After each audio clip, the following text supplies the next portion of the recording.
That's weird. I think it got fixed. Okay.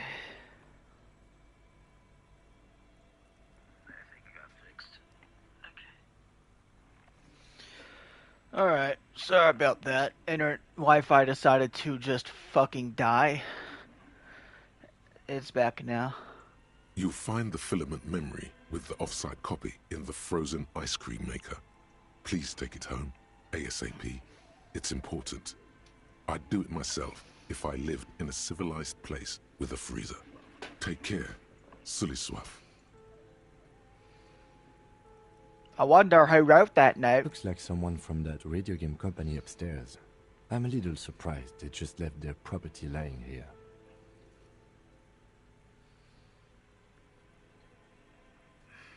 Maybe it's because of the entity. That's implausible. Remind me again, what's a filament memory? It belongs inside a radio computer, storing its memory. It's like a tape. You listen to disco tapes, right? It's like one of your disco tapes, only for a computer. Who's the illiterate ginger kid? Really? You don't have a single guess? You mean Kuno? Oh, I'm sure that child would love to get his hands on a filament memory. Even if he doesn't know what to do with it, he'd probably try to pawn it for speed, based on our encounter.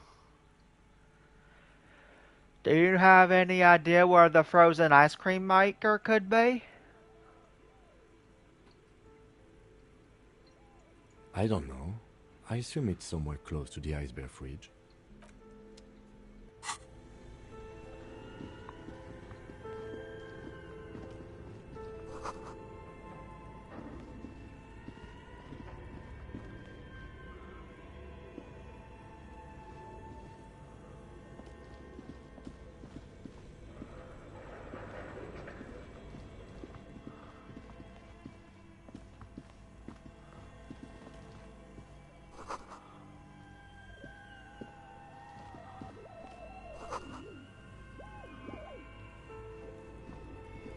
Ooh.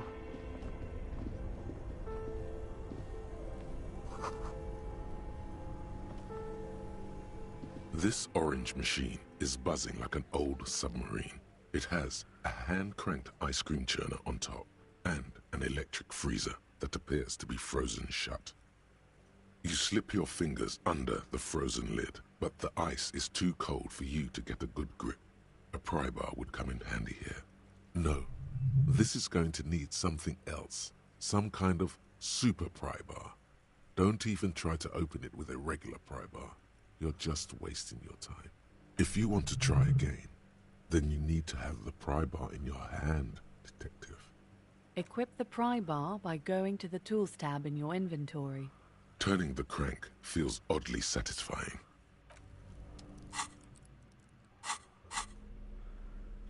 Yeah, I get that I shouldn't even try and all. But I'm gonna try. This orange machine is buzzing like an old submarine. It has a hand-cranked ice cream churner on top and an electric freezer that appears to be frozen shut.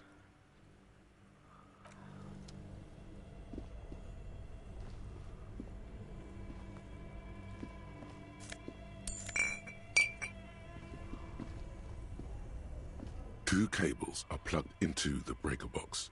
The red one leads to the ice bear fridge and the black one to the ice cream maker nearby. Something close to you dies with a soft electric purr. Why did you do that?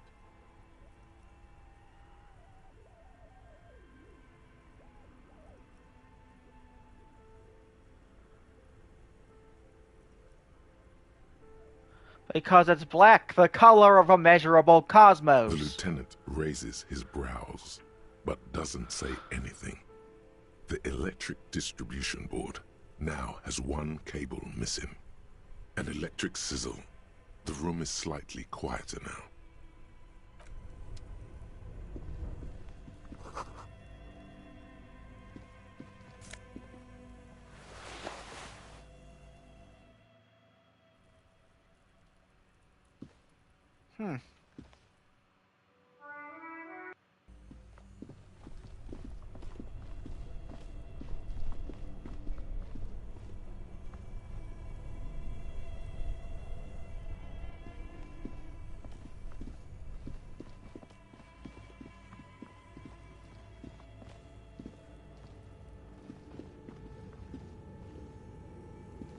thick layer of coal dust covers the furnace, coloring it pitch black. Cam, what is this thing? Is it a Looks furnace? like it. Looks like an old central furnace used to heat the building. It's connected to the chimney. No one has used it in ages. No signs of any recent fire. Only dead rats. A lush layer of coal now covers your skin, sinking into the wrinkles. Your hands look ancient. Maybe you could paint something with this coal. Leave a cave painting for future archaeologists. No, that would be stupid. Still, it's good to have this dirt on you. Real men wear coal for makeup. It's dark and grimy here. In the darkness you can hear chatter. It's coming from above. A voice, or several voices, talking to each other. Near the smoke chamber, upstairs. The echo is so prominent, it's impossible to discern what the voices are saying, or what's producing them. What are you doing?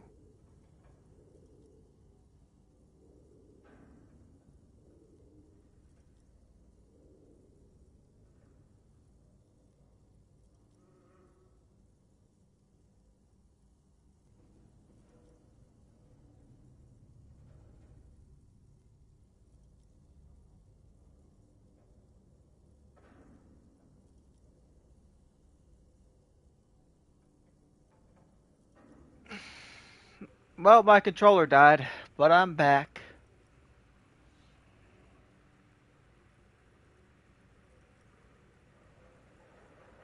I'm hallucinating. Or maybe it's the entity. Wait, really? Take your head out of the chimney, please. It's not safe. It feels safe to know that the lieutenant's got your back, now and always.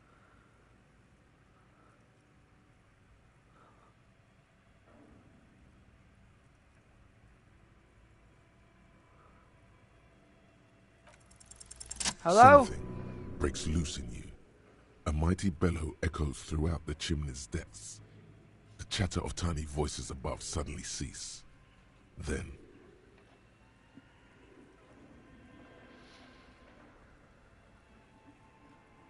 Hello?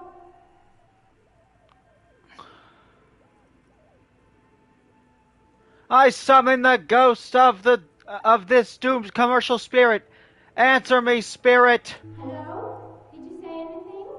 I can't hear you. Please come upstairs. There's a safety curtain on the second floor. I'll open it. you hear a low rumble upstairs. The sound of a curtain being pulled aside. After you, officer. Those voices I heard.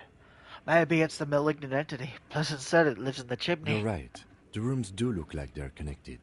But malignant entities don't exist. At least not the supernatural kind. Okay.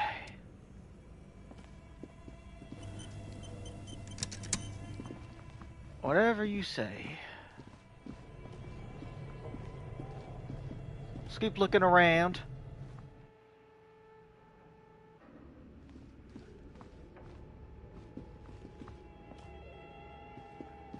Tiles on the cube are still smoldering.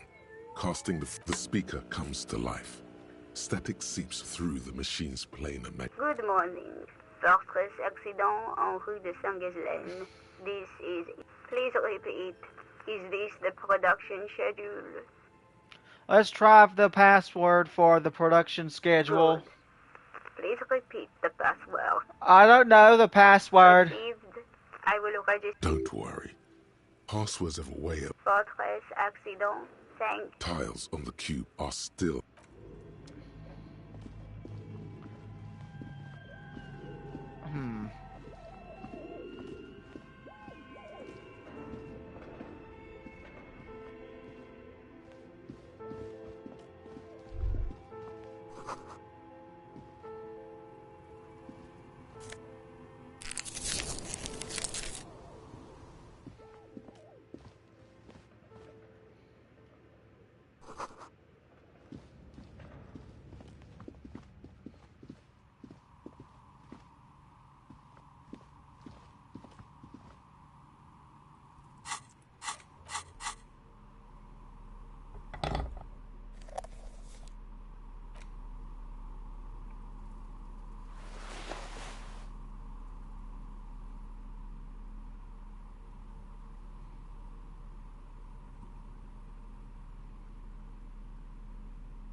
Hello, I'm Nia. Did you try knocking on my window? I must have missed you. I've been listening to my Milius. So what kind of die are you looking for? She's got a direct view to the backyard. You should interrogate her about the lynching.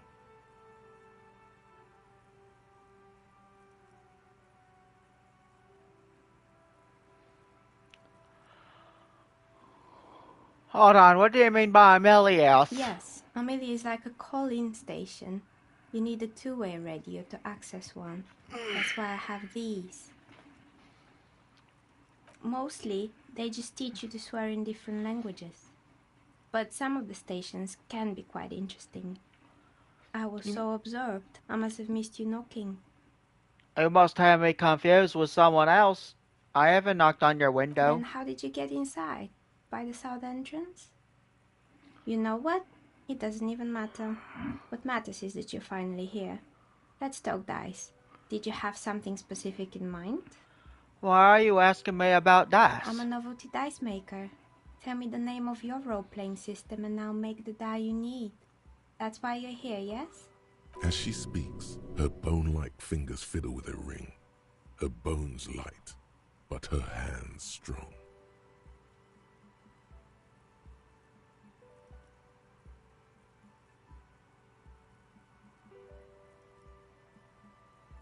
Sure, I like role-playing games, and I need some dice. Very good.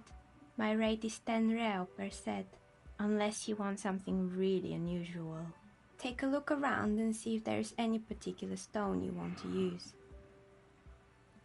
How did you become a dice maker? How did I become one? It was a business decision. I was a regular jeweler at first, but that's an unfocused field with too much competition. Some of my friends were role players. They asked me to make some polyhedral dice out of cobalt. That was my first order. I grew it from there. Do you like role-playing games yourself? Not especially.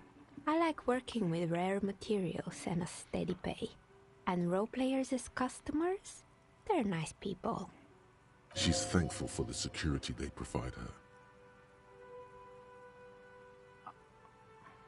Okay, I'd like to order a die from you. Of course. Tell me what you have in mind.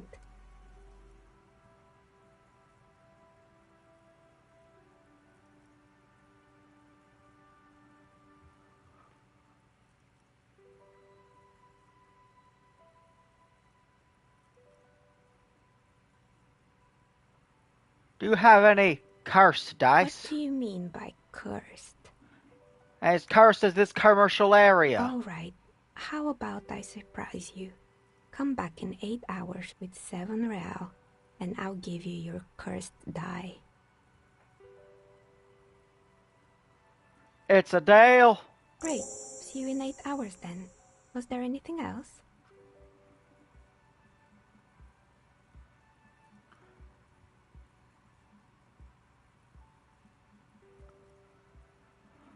What do you know about the man who was lynched behind the whirling rags? Nothing really. I didn't know him. The lieutenant looks at his notebook, then the woman under the large window. Your window looks directly onto the courtyard. You're saying you didn't see or hear anything unusual last Sunday evening? I'm sorry, detective, but as you know, I usually have my headphones on when I'm working. It shuts out most of the daily ruckus behind my window. What do you mean by the daily ruckus? Well, there's always something going on in the Whirling's backyard. During daytime, there are usually those kids. And lately, I've been seeing a lot of drunk workers hanging about. Must be because of the strike. But I never saw anyone during that fateful Sunday night, I'm afraid. Do you often work Sunday nights? It's an odd profession, making dice for people. But I like it, and I prefer doing this to sitting at home. And you never took your eyes off the work to look out the window? I might have, but in this case, all I would have seen is my own reflection staring back from the darkness. It's really hard to make anything out in the yard when it's dark outside. Besides, I rarely get up to look out the window when I'm in the zone. This person values focus above all. She keeps her sharp sight on the instruments before her. I see. Thank you for your She answers. nods.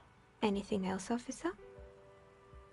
Hey, where are we anyway? What is this We're place? inside the chimney of an old central furnace. It's strange, I know. But when I arrived here, all the other rooms were taken, so I had to build myself a makeshift home. Besides, I don't really have to pay any rent here, so that's a plus. Creative. When she arrived here, there was no room anywhere else. She must have known the other businesses.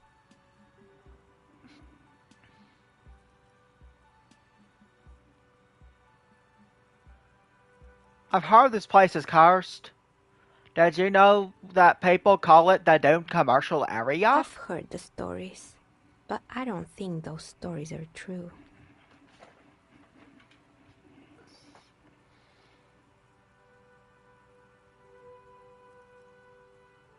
Like, how do you explain what happened to all those companies It's then? just capitalism. We only hear about tales of success, so it's often surprising to realize how many ventures actually fail. Patience is the one who sent me. She's convinced that this place is swarming with malicious energies. Plaisance, the bookshop lady? I've heard that her business is doing rather well. Have the energies spared her somehow?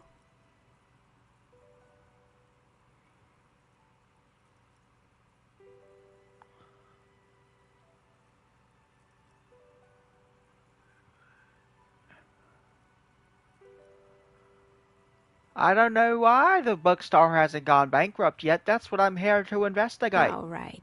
But it's not just the bookstore that's still up and running. What about the whirling in racks? Some people say it's part of the building complex.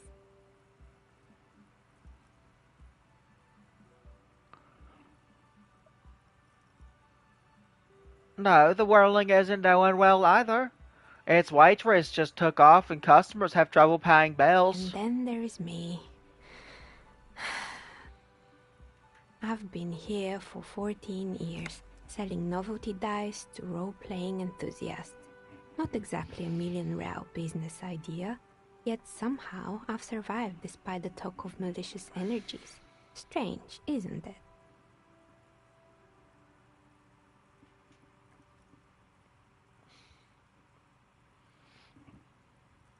Plus, I think it's because you're the source of it. A malignant entity. Malignant entity? What does that even mean? Some kind of sorceress? What about you, officer?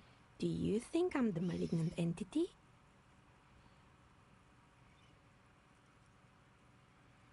I think it still might be you that's causing this. So I'm the grand dragon in the cave. Might I ask what supports this claim?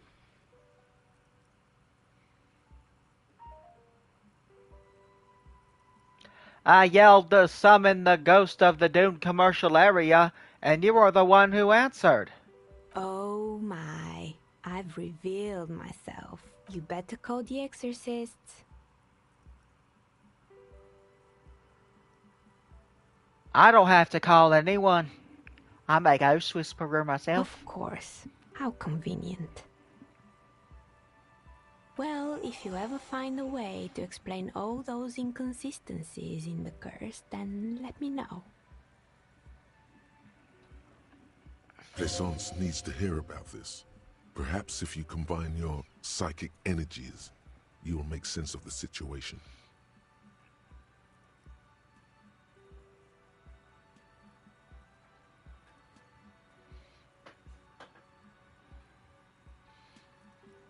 Do you know what happened to other tenants? Everyone else is More gone. or less.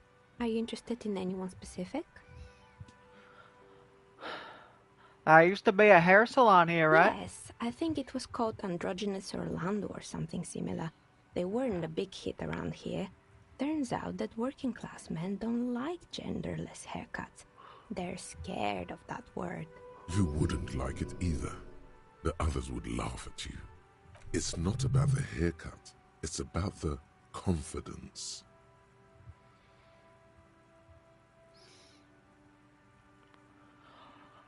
I would never let anyone androgynous touch my hair, not even if my life depended on it. You're right. It looks like you haven't let anyone near your hair in a long time.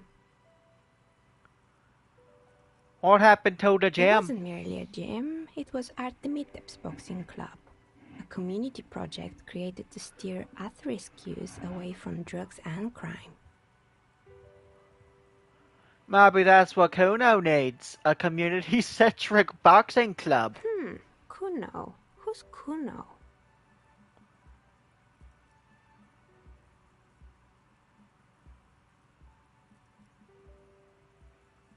He's a little ginger gremlin who likes to defile dead bodies. Oh yes, you mean the kid with the sailor's mouth. Yes, I've heard him yelling profanities in the backyard. I think it would take more than a gym to help that kid. And who was A Armatep? kind man, from Zemsk. I heard he had some trouble with the law when he was younger, and that's why he wanted to start the gym, as his way of giving back.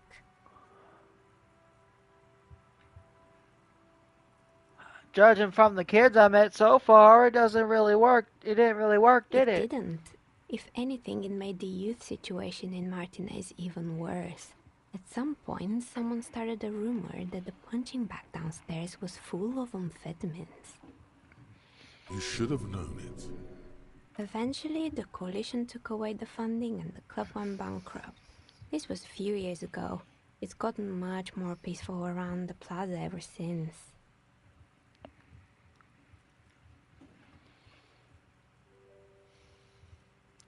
What's up with the broken windows? Oh, this one's a mess.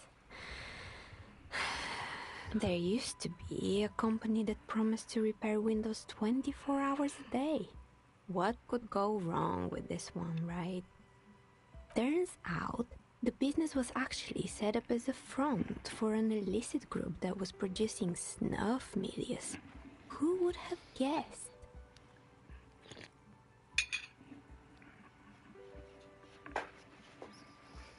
And they never cleaned up the debris either. Now it's just littering the hallway and I have no idea how to get rid of it on my own.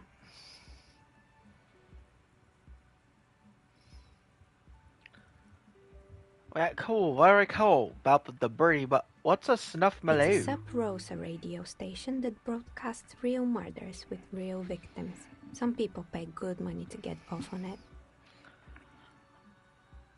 What does she mean, to get off on it? Don't worry, the ICP has a separate division that deals exclusively with unlicensed sub-roses. This isn't our problem. Good luck with that. It's not easy catching those perpetrators.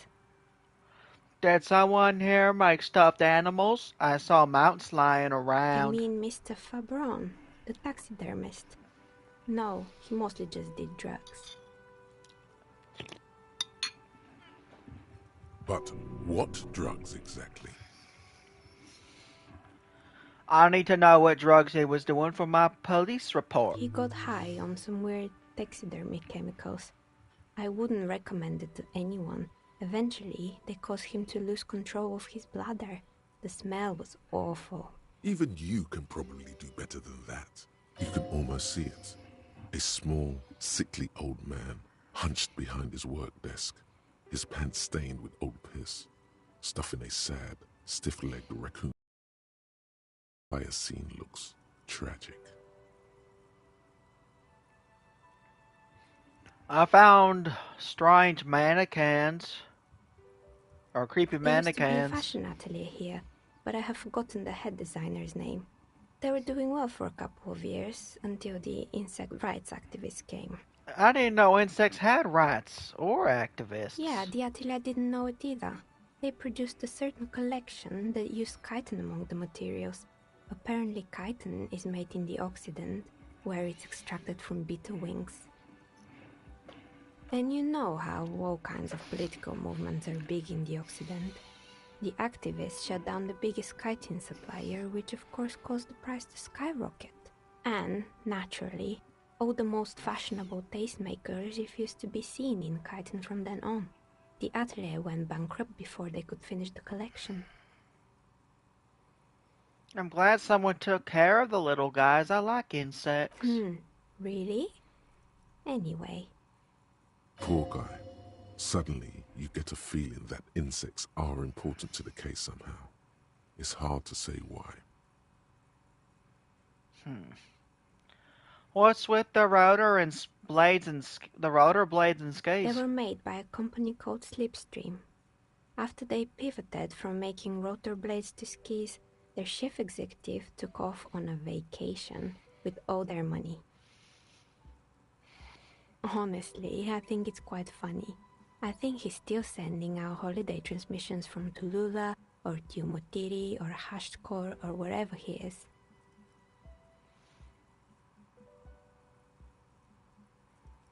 Interesting. What do these transmissions The say? usual, I imagine. That he's been thinking up all kinds of new business plans and can't wait to get started on them just as soon as he returns. Men like that are a curse. Sure, but Slipstream is history now. All their remaining assets got seized by the bailiffs in 47. I have no idea why those skis and blades are still lying around in the house. Not much use now, I guess. Maybe you could make a sword out of one. No, wait, forget it. It would take too long. I found a strange machine. Fortress Accident, the radio game studio. She liked them. They were an interesting bunch. We talked about role-playing systems every now and then. Once, I even saw two of them get into fisticuffs over Wirral. They certainly took their work very seriously, even if they seemed to be chronically liberal with their schedules. What do you mean, liberal? What The happened? usual. They ran out of money and couldn't get the project done on time. What went wrong? Well, I did hear them talking at times.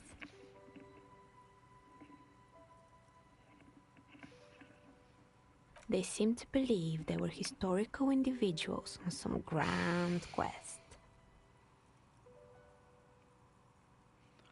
From what I've seen so far, the project did look quite impressive. Yes, but when the money started to run out, they just began to complain a lot about capitalism.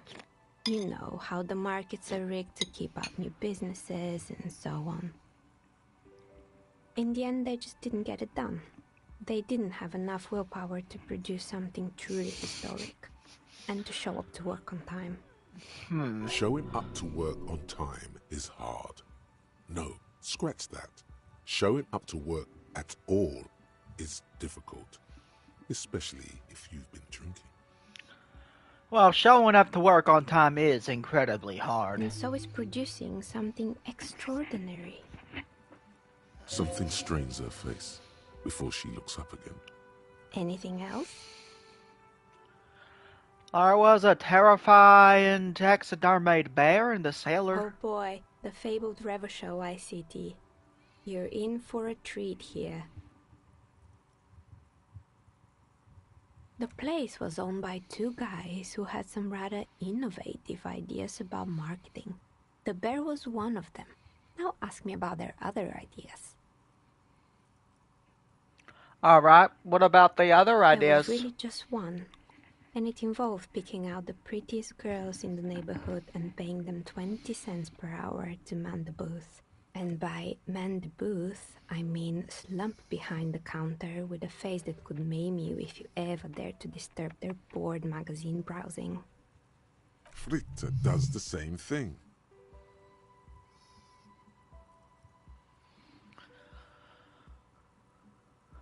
I know a girl just like that. She works in Fritte as a cashier. She's not particularly friendly. Employing silky teenage girls is a widespread practice, yes. Unfortunately, they always come in packs. I'm talking about acne-ridden girlfriends and gorilla-like boyfriends loitering near the shop. At least that's what happened with Ravachol ICT. And they already had the bear. What about the bear? The bear. It didn't work out? Of course not. The bear was terrifying. No one wants ice cream guarded by a hostile apex predator. To make matters worse, the fridge didn't work too well either, and half the ice cream came out malformed and partially melted. Eventually, Ravishell Ice City lost the price war to its rival, Glace 5000. Glace 5000 sold caramel sundaes for only 5 cents a piece, out of regular fridges.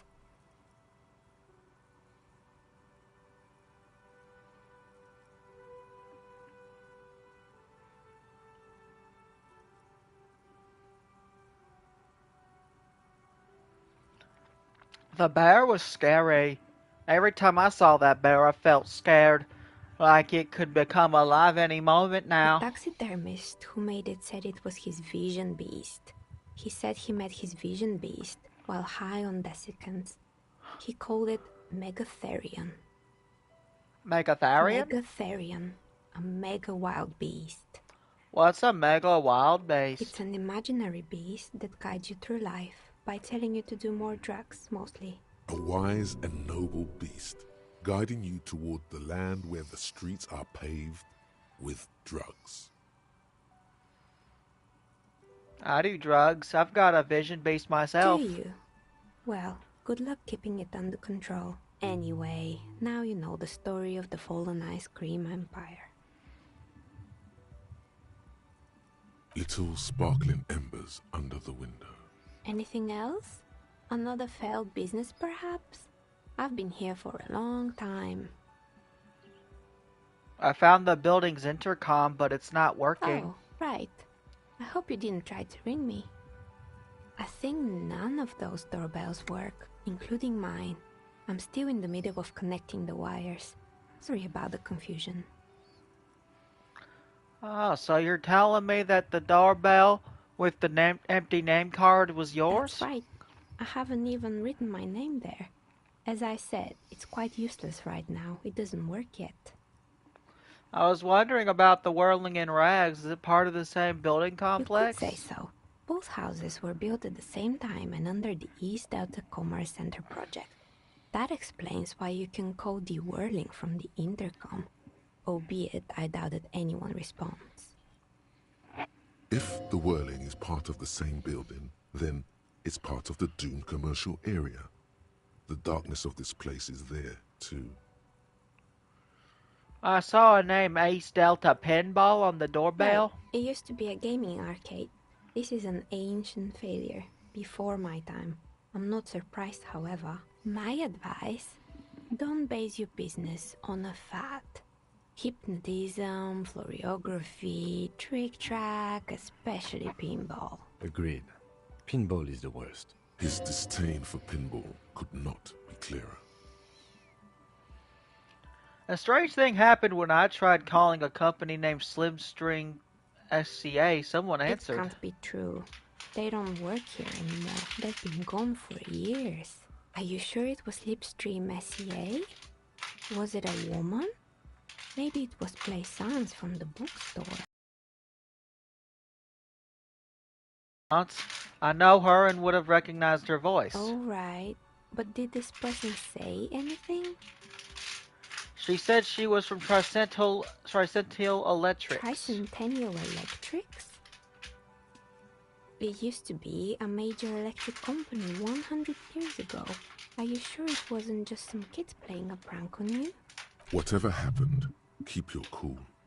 It's probably better to admit that it was a harmless prank. No, it was something else. Something eerie. Pranks can be eerie. Oh, the kids these days. We were just one of them, and now they're terrorizing us. No solidarity. I have a few more questions about the building. Sure, I'm listening.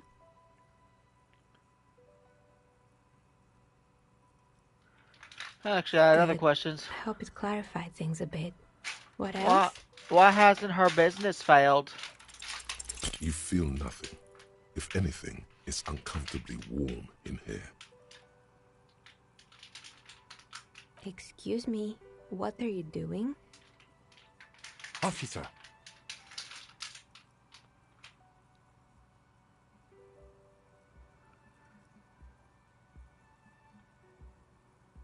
Is it just me, or is it hot in here? No, I don't feel hot.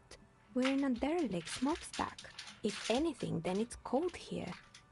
The zipper, it's Oh stuck. no, not the zipper. A tool to get the zipper open? I'm trying to lower my body And temperature. why would you do that? It's part of this special technique I have. And what technique is that? Okay, hear me out. Sometimes I get these Miss, feelings. I apologize for my colleague's behavior. He's still recovering from an unusual medical episode. Officer, this isn't how mature adults deal with their feelings. Now you feel something. The cold damp of shame washing over you. No, not like that. It's like I can feel the wind, or I don't know, the air pressure, and then the air tells me things. The air pressure told you to take your pants off in my studio? Yes, exactly. Can you please employ this special technique somewhere else? I work here and my work requires concentration. Half-naked people don't help with that.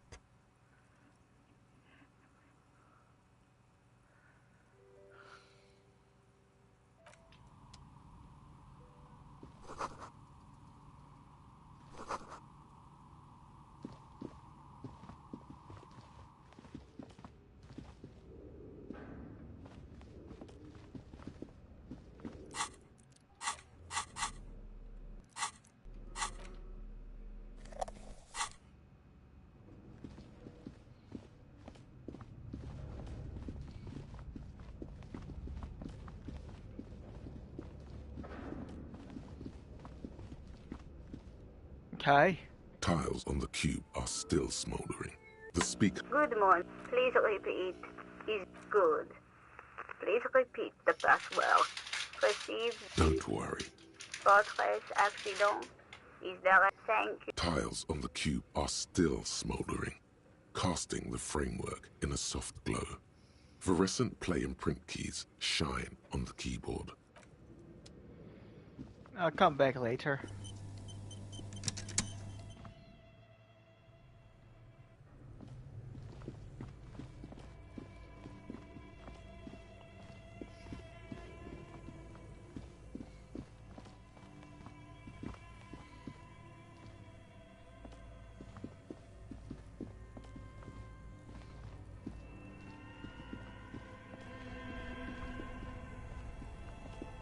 This orange machine is dead still. It has a hand-cranked ice cream churner and an electric freezer. The ice around it slowly melting.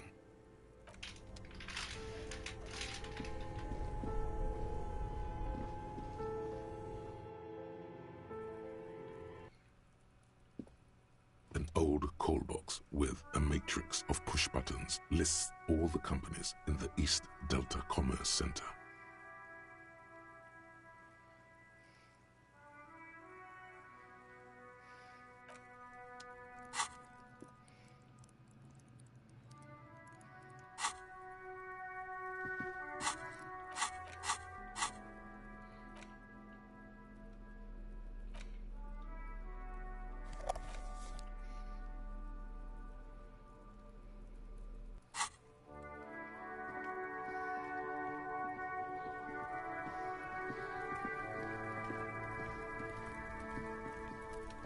There are several footprints in the mud, left by work boots. Anywhere from 6 to 12 pairs have walked here. Come on. 8 pairs of boots have shuffled back and forth in the mud. Where else have we seen a gang of men in work boots? That's right, the hardy boys in the mess hall of whirling in rags. 1. Standard work boot. Steel reinforced toes. Number 46. Just like Titus was wearing in his booth. This is the big dick, Titus Hardy. The one with the bald cap on his head. Is Interesting. it? They didn't even bother to change boots. Putting them on the scene is easy. Maybe even too easy. 2. Standard work boot. Steel reinforced toes. Number 44. Either the blonde muscular guy, Glenn, or the young guy with a plectrum around his neck. 3. Hobnailed work boot. Steel reinforced toes. Number 43. The inked banger, perhaps. 4. Standard work boot, number 45 or 46. Theo, the old smoker. You think you even see a tiny fleck of cigarette ash inside the print. 5. Another standard work boot, reinforced toes, number 44. Same as before. Either the musician, Eugene, or the muscle-bound blonde, Glenn. 6. Light as air. Same make of boot, but number 41. Small like a rat, shanky. I should have gotten this earlier. Better late than never, detective. The whole world is dark and the tracks burn in it with strange beauty. Count the rest. 7. The glowing outline of a standard work boot, number 46. The imprints are twice as deep as the others. The weight exceeds 200 kilograms. Fat Angus, carrying something? And the last 8. one? Another standard work boot, number 44. There's an aberration in the pattern of the sole. The right sole is smoother, more worn. Curious. A missing 8th Hardy Boy. 7 sets of tracks, right? The Hardy Boys were here. 8, actually. That's all? Interesting. Then one of them seems to be missing. Anything else out of the ordinary? Light step, number 41 I'm shoe. guessing that's the skinny Hardy Boy. The one with his front teeth missing. You mean the rat-faced one? Yes, well, he did look a bit like a rat. You're right. Do you think those prints belong to him? Yes. I could still be wrong, but I'm probably not. A heavy one, 200-kilogram imprint. 200? This could be the combined weight of 2 people, one carrying the other who's tied up. Let's say a heavily built worker carrying a similarly built armored man. Maybe it was a fat Hardy Boy, the one sitting in the middle. He might be right. 200 kilograms of living weight is unlikely.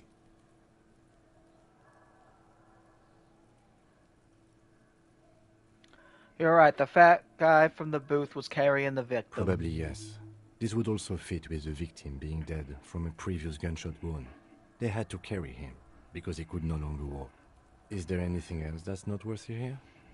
An aberration. One sole is smoother than the other. Interesting. Let's name it the Odd Soul. I wouldn't be surprised if this was the missing Hardy Boy. Wonder who he is. Do you have any ideas, Lieutenant? Someone operating a workbench with a pedal? Like a joiner at the harbor. Or maybe a drummer? He regrets it the moment he says it. A drummer? That's stupid. A drummer only uses the right foot for the kick drum. You're right, it's stupid. Perhaps it could be a driver.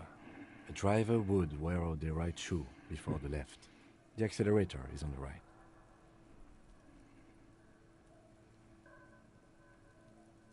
I was thinking the exact same thing. He doesn't seem to hear you.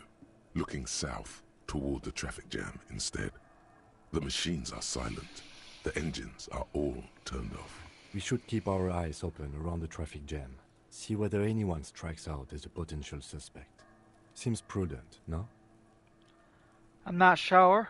We don't want to attract too much attention. You're right. Let's keep a low profile. How old do you think these tracks are? A week, maybe? 7 days would fit the time frame provided to us by the caller, who reported the hanging. It is not impossible. How do you I know? called last week's forecast for coastal Havashon. 7 days below freezing. The day before, the day of his hanging, was the last warm day. Correct again. Sub-zero temperatures would preserve the tracks in a good state. The commotion here could have taken place a week ago. What do you think happened here? What do I think? A mob of people brought something heavy to the tree. One of them was carrying the victim. They shuffled around, especially under the tree. Then, after hoisting him up, they stood in a semicircle facing his direction. At first glance, this appears to be a lynching. Indeed. They all stood in a row here and looked at the tree. But we know the victim had a bullet in his head. A more precise way to put it is, it was made to look like a lynching. We've been purposefully misled? By these tracks? Yes. We've been through it all.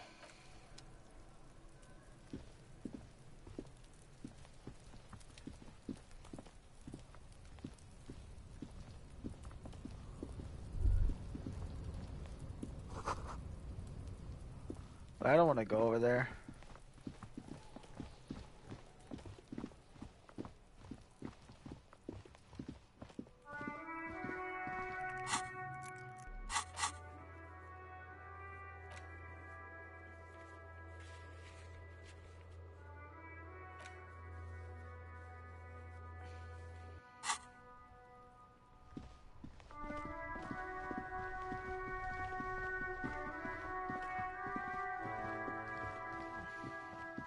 Hi, Ace Detective.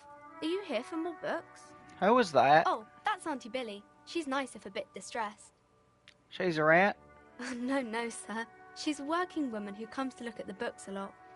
Why is she I distressed? think she is a bad husband. Not very nice or helpful.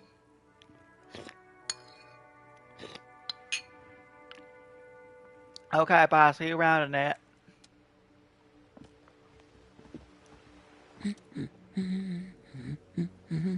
You were right that I'm a cockatoo. Excuse me? I went and read up on them just like you said. I even decided what kind of cockatoo I am. Want to I know? don't know. The most talkative one? No, I'm the Major Majestic The cockatoo. what now? The Major Majestic cockatoo. It's the most impressive You one. truly are one strange cop, aren't you? Her hands move over the book covers. The tips of her fingers look rough, stained with yellow. It seems like she has spent a lot of time at work, smoking. That's all for the moment. I'll let you The read. woman before you nods and returns to her reading.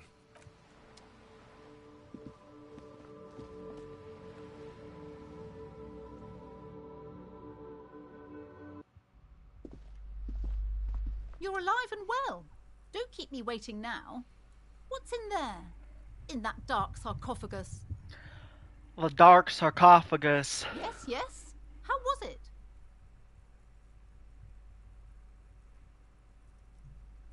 It was a charnel house of failed business enterprises, leeching life from energy from this bookstore. I knew it. Oh, such horrors that have been thrust upon us. But what else did you find? Did anything survive? No, of course not. Have you located the entity? I talked to the entity you told me about. Your name is Neha, and she's a novelty dice A maker. novelty dice maker? Well, spit it out. Why does she need the dice? For some kind of sorcery? Sometimes they use the ankle bones of sheep.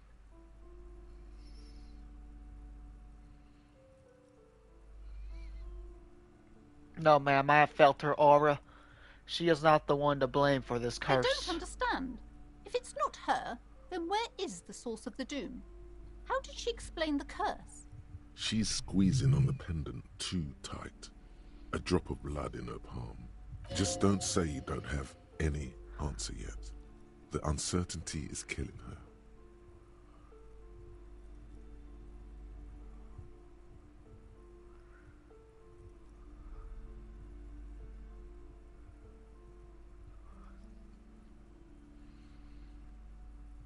She said it's just capitalism. Bankruptcy is a quirk of our economic system. Wait, what?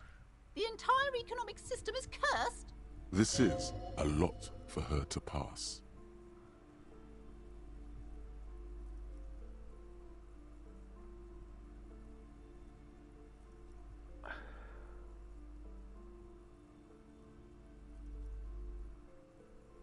It's true, we live in a precarious world. Nothing ever turns out right. You need to get used to chaos. Precarious world? Economy? I understand what's going on here. You went in there, rummaged around, and accomplished nothing. And now you're telling me these intellectual things to cover up for it. It's okay. You don't have to. I was wrong to trust another person. I will manage this psychic calamity as I always have. Alone. On my own. Thank you for nothing. please do buy some books or be on your way. Wow. Total psychic collapse between you two right now. I am sorry we had to disappoint you, ma'am. Can we go now? Farewell now, book peddler.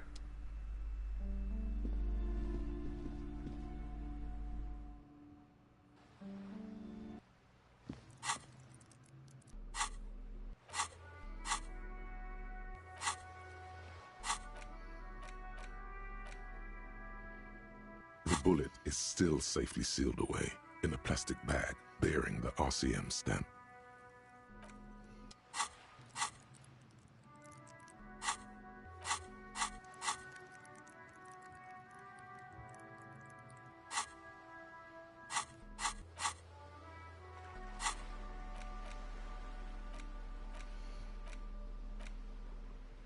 The bullet is still safely sealed away in a plastic bag bearing the RCM stamp.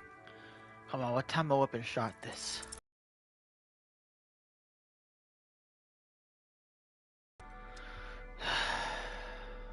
An intricate web, it still kind of looks like a map of the star. It's just a a worn map. A cockatoo. This book talks about the delicate.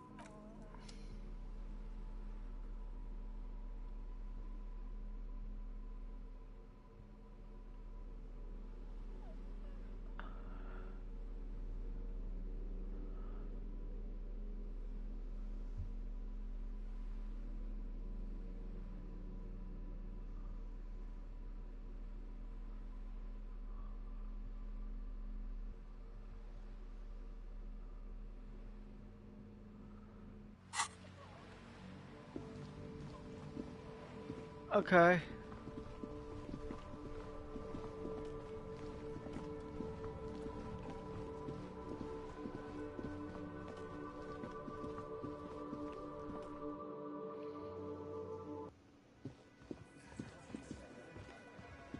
I've got nothing to say to you. Why are you wasting? I've got nothing to say to you. What if I want to talk to you, not Titus? What you want is of no significance, officer. Don't test your... Okay, bitch. Looks like the circus left town, but the clowns are still here. I found 8 sets of footprints, but there's only 7 of you. Where's the 8th Hardy Boy? What are you talking about, madman? There's no 8th Hardy Boy. There's 7 of us, and we're all here. Yeah, I bet you it's that lady right there. The gardener. Or what? You want to be the 8th Hardy Boy? We ain't hiring. Actually, boss, we've been talking, and we think she could maybe... She? So there's an 8th Hardy, and it's a Hardy girl? Who might it be? Elizabeth?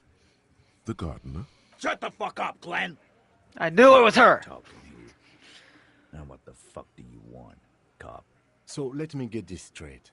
There is an 8th Hardy Boy. It's a she, and you don't like us talking about her? That's right. We're not talking about this. This is a private Hardy Boys matter. Nothing to do with your shit. And you're not cops here. Don't go digging around if you don't want a bullet in the back of your head. More evidence! Good. We are all watching each other. Officer, your question. There's no point in pushing it further, he thinks.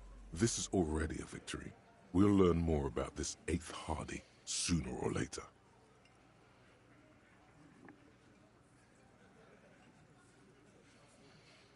The man hanging in the backyard, you do it? So, you're not just here to swing your big dick. You're here for the pretty boy. A real looker, that one. Stinks like shit, too. They love him, boss. Spend all day digging around in there. Can't get enough of that pretty boy smell. Funny. But my partner and I have a serious matter to discuss with you. Why are your boot prints all over the scene? You mean these boots? The same. There's a catch hidden somewhere. He didn't confess so that you could take them all away. It's too simple. But there's a catch. There is no catch? These 7 honest men have all equally come forth to tell you what happened, so that you don't waste any more of your time. How does the bullet in his head factor into this?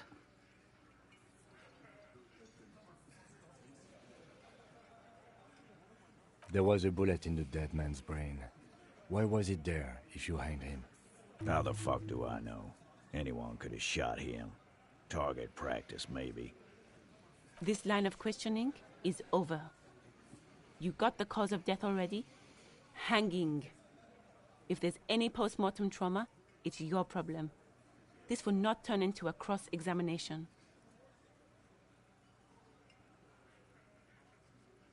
You murdered him just like that, no remorse? How many people have you sent to the Shays? Ever felt remorse for them? Or send them to Reunion to rot? For 20 years? For life?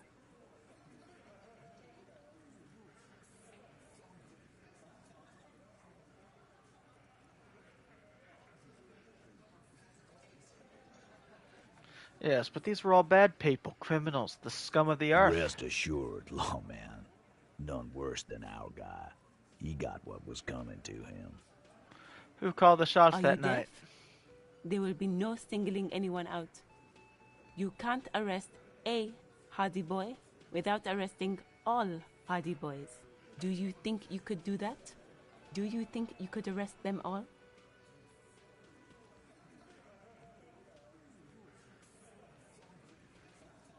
I don't have to. One of them was more complicit than the others. That's for the courts in Les Jardins to decide. Not for the officer making an arrest. Which we all know you won't be. What you can do right now is go back to your station and write a report. No. We'll stay here and discuss what happened that night. When did this hanging incident occur? You don't have to keep answering his questions. I know, Lizzie. Relax. We killed him last Sunday night. Seemed like a good way to end the week. How long had you known the victim? Known him? We don't associate with scum like that, asshole.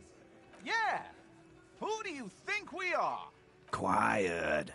He came around about 3 weeks ago when that Pines cow first sailed into town. Happy? By the Pines cow, you mean Joyce Messier? The representative for White Pines? The same company you are striking against? No. I mean the Pines cow. The stupid-ass cow they sent in to fuck us over. But you know what? Why don't you ask her about the pretty boy? I'm sure she has interesting things to say when you ask her hard enough. That's enough insinuation for today, Titus. Officer, your interview is drawing to an end. Don't waste your last questions. Why did you kill him? Why? 'Cause he was worthless mercenary scum. And he stepped out alive in my town. So he was a mercenary, that's it? And he stepped out of line. What kind of mercenary? The kind that shows up when you start a strike. The experienced kind, too. Had Cohorn and Seminine written all over him. Ex-Oranese Special Forces. A live grenade. Right here in our bar. This one has a special gripe with him coming here. I can't prove it, but I know he was sent by the Wild Pines. They hire merc shit like that. Story of every strike from here to Samara. Hold on. How do you know he was in Special Forces? 'Cause one night, he walked straight up to the mic and said, I'm Oranese goddamn Special Forces, and I'm gonna fuck you all. Really? Yeah, really. Had a gin and tonic up there, sang some Oranese paratrooper song, and said he's gonna fuck everyone. We couldn't believe it either, but he fucking did, right there. Like some kind of animal. Right, but did he actually do wrong? What did he actually do wrong? Wrong? He harassed women, raped one, harassed workers, threatened to kill some as a warning. There's slight unease in him suddenly. He regrets mentioning the rape. To kill us all, if we don't open the gates, if we don't let the scabs in. if we don't bend over. That was before he started coming here. Yeah, he said it was his favorite joint now. Started coming here every night. Drinking, grabbing girls. Grabbed one of ours mid-karaoke, right there on the stage. He grabbed someone? Yeah. This girl's on the mic. A beautiful girl, young. Gets into the second verse of Lover Lake. The fucker grabs her legs, starts screaming. Show me your cunt! Why don't you show me your cunt? Then, he gets knocked on the head with a wine bottle. Doesn't even fall down. What was this the same girl who was sexually assaulted, raped, you said? Aren't you fucking listening? My man is talking to you. He took care of it. They got the girl out before anything else could happen. Yeah, me and Eugene got her out. Aren't you fucking listening?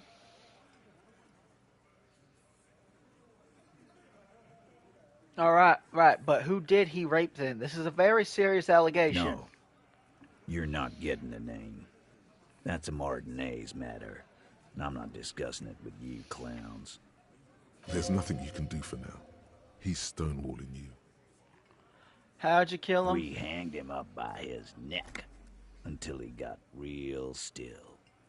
Wasn't that obvious, Copper? Didn't they teach you anything at the cop school, idiot? The autopsy showed there were no ligature marks. His hands were not tied. Can you explain that? The lieutenant goes in for the leg sweep. Titus does not see it coming. Look, I'm not gonna play 20 questions with you, Capo. I'll say it again. We killed him. Yeah, I knocked him out. Came up behind him and clapped him in the back of the head. He went down like a sack of sand. That's right, lawman. And then we hanged the fuck.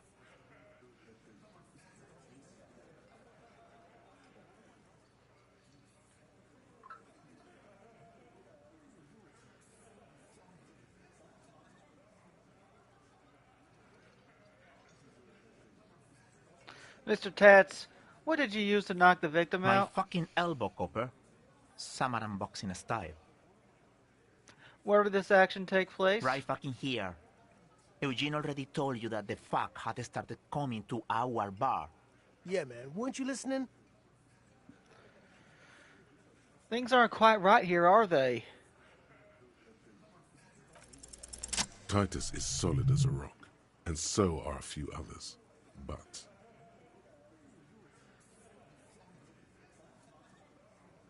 First, tell me who's solid. who looks like he might be Titus's right-hand man, the least antsy of the bunch. Definitely not his first time being questioned by the police. This little rat-faced fellow is solid, too. Always fidgety, yes, but no change there. Him neither. Mostly keeps to his tomato juice, or whatever he's got there. Who's cracking under the pressure?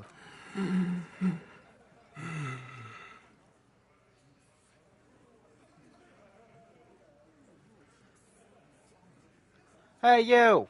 You have trouble breathing over there? No. Of course he's having trouble breathing. Just look at how fucking fat he is. Fuck off, Shanky. Angus is a powerful guy. All muscle. Keep your eye on this powerful guy. Sooner or later, he's going to break like a piece of twig. There's something you're not telling me. And fuck you, too, Copper. Picking on Angus like this. We're done with this schoolyard shit. And just so you know, he doesn't have trouble breathing. His all-muscle comment wasn't sarcastic. He's genuinely trying to look out for Angus. This one is a stone wall. You won't get more out of them about the night of the murder. Not yet. Right, I have other questions about the lynching. Like what, Copper? Why don't I just arrest you? Yeah, lawman. Why don't you? Not in the arresting mood? By your side, the lieutenant keeps his hand away from his holster. You hear the nylon of his coat hiss as he steps closer. Easy. Walk back from the provocation. They're armed, and they outnumber us. The lieutenant tries to establish eye contact with you, while the little rat-faced man reaches into his sleeve. There's a knife in there. Some of the others reach for their belts. Their eyes are light. Easy now, let's just talk. Wise move. You made the right choice there. Now make another one and get the fuck out of our booth. We're not gonna do this again. So what are we gonna do now? Nothing. Your investigation here is done. Leave Martinez, go back to your stations where you belong. I think we're going to stick around, thanks. Some things don't add up here, Titus. I've done this job for long enough to know that people don't just confess to first-degree murder. Even if it is a group responsibility, we're going to look into this. Good luck with that. You've heard everything a rent-a-cop is gonna hear from us. Real law officials. You're lucky you didn't get a beating. You still haven't explained the bullet I found in the hanged man's head. You still on about that bullet? A bullet in a hanged man's head. You're right, Copper. That is mighty curious. Indeed, mighty. How did it get there? Well, there are so many bullets in the world, and so many heads. I guess it's only logical. At some point, one of them bullets had to end up in one of them heads. It's bound to happen again, you know? Just statistically speaking, of course.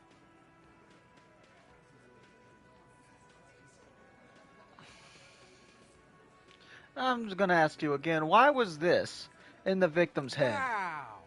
He's got it in a real evidence bag and all! Why don't you go home and log it into evidence? These men have told you what happened. I think the hanging was a cover-up for the shooting. You know what I think? I think he was shot in the head as a kid, and his brain grew around the bullet. Around the bullet, man. That's a good one. They're only pretending to enjoy this. Beneath the act, they don't like you knowing this. Did you guys shoot him? Shit! I probably did shoot him. I was drunk last night. You guys know me when I'm drunk. Yeah, Glenn likes to shoot his guns when he's drunk. Better hope he stays sober. No, he meant before he was hanged. Did you shoot him before you hanged him? Before? After? During? This is getting ridiculous. They told you what happened. Stop wasting your time. Don't worry, we'll figure this out sooner or later. Never been worried in my life, lawman. It's not like you blew it wide open, but there's a little crack in there, somewhere.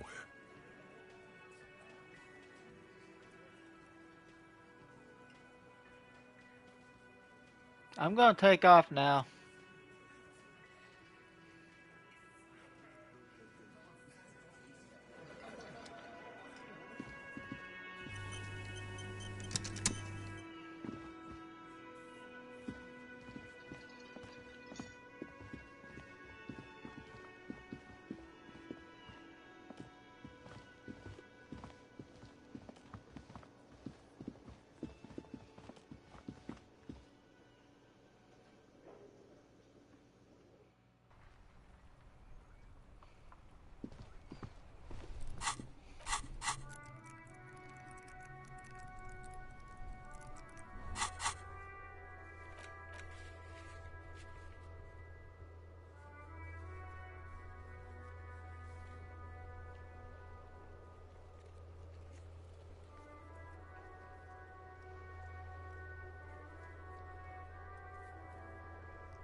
Okay.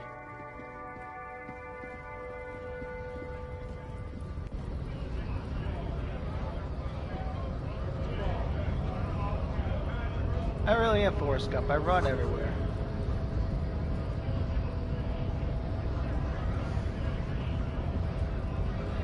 Scab?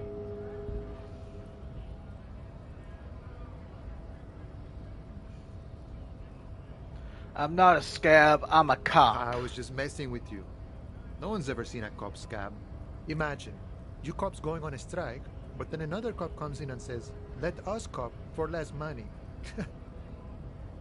Speaking of, what brings the RCM here? To the Wild North? Come to see the strife? Hey, you're the man in boots at the gates. Kuno said you know about the armor? The little boy had it good on his promise. To get me into trouble.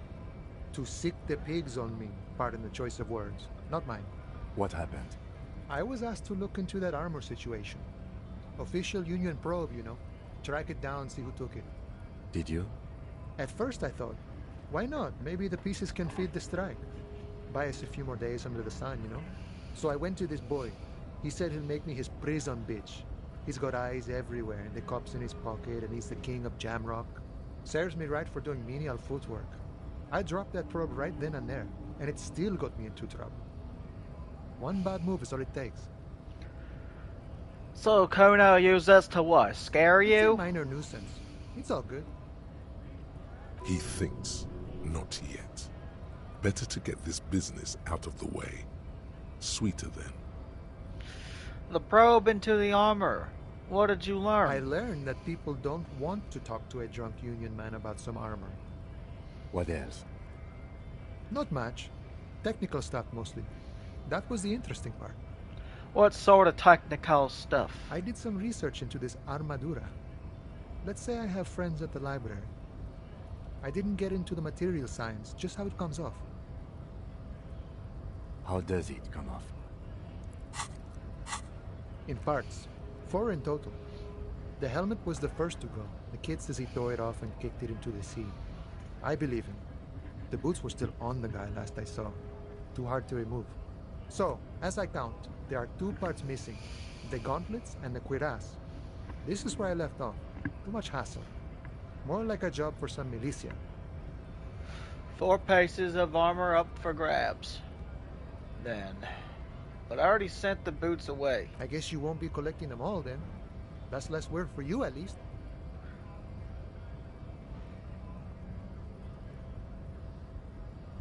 Hold up, 4 pieces, helmet, cuirass, gauntlets, boots, and what about the leggings? Oh, they're just gone. They don't exist anymore, if they ever did at all. Forget about them. I did. I'm going to just find 1 piece of it. 1 is enough. Nice and balanced. Some junior officers can take care of the rest. Smart choice. It's only that one spot you need armored too. The one the bullet hits. Good luck if you go for those boots though. You'd have an easier time wresting the spurs off a boyadero than getting them off him.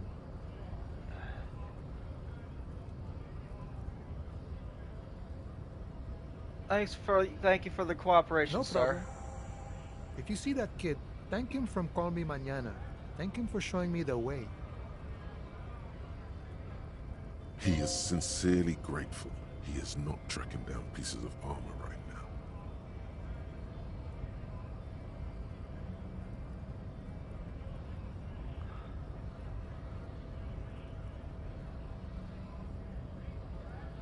I'm a bit short on money right now. Can you give me some of Sure it? thing, my friend. I can help you out. The coin lands into your hand as if it has always belonged there. The swallow returns. Appreciated. Always glad to help out the RCM. Shame I can't do more. Things are meager at the moment due to... You know, the winter's fat is slowly running out and all. Still better than scabbing though. The Union has problems getting by? Nothing to worry about really. The jam's a bit of a mess, cargo can't get in or out. The rationing is a bit stricter is all. Supplies should last the strike though. Every little bit helps, you know. I'm always glad to help out when possible. Not like these slithering scabs.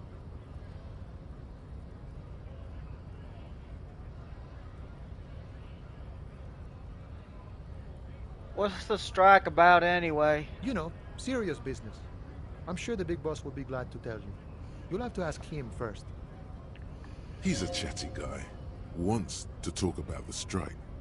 Return once you've met the union boss and are on a better footing with the organization. I need to get past the gates and speak with your boss. Oh. Good, good. What matters do you want to discuss with Everard?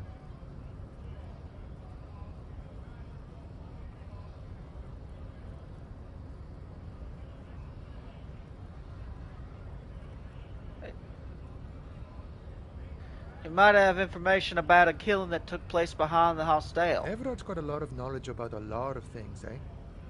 Doesn't often dole it out, though. But sure, why not? Does this mean you can let me through the gate? I don't operate in that capacity. I'm not a granter of passage. The passage grants itself. That simple? I just walk in? Aye. Walk right past Measurehead and go in. Past Measurehead? Yeah, the 2.5 meter tall Semini supremacist there. Walk right past him. Right. Then press the button to unlock the door. Aha. Then go past him again. And you enter the arbor through the office. Está.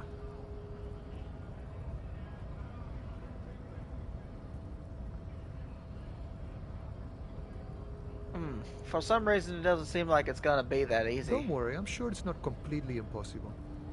For example, you could best measure head in a physical confrontation, or you could convert to a Semini supremacist worldview. Or, maybe it actually is completely impossible.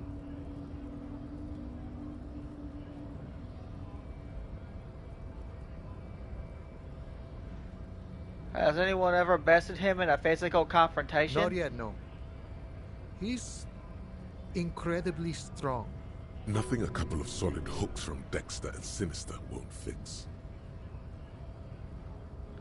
Has any of the scabs tried converting to his worldview? Jean-Luc himself would say the philosophy has proven overly heroic for the scabs to convert to.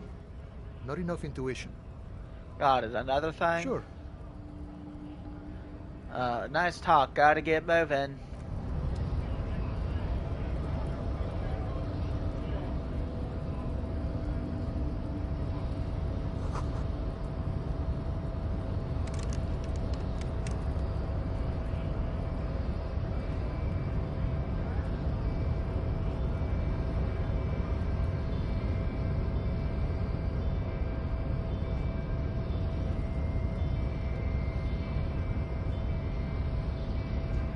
Nobody betrays your degeneracy. Yeah, Measurehead. His body totally betrays his degeneracy.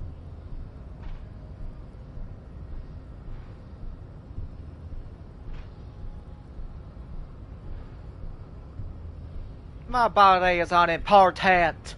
I'm with the police and we need to get into the harbor. That is precisely the negligence that has led you to succumb to Al Ghul.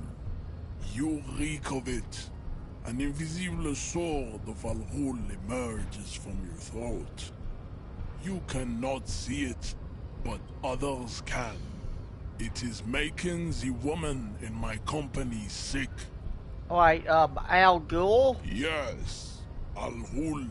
But what is Al Ghul? Al Ghul is an ancient Ilmaran poison. A parasitic fungus that has colonized your race. It is a trick the desert pygmies played on you for humiliating them and stripping them of their land. You mean alcohol? Correct. My small skull servant. Tim, is it really so bad? It's not good.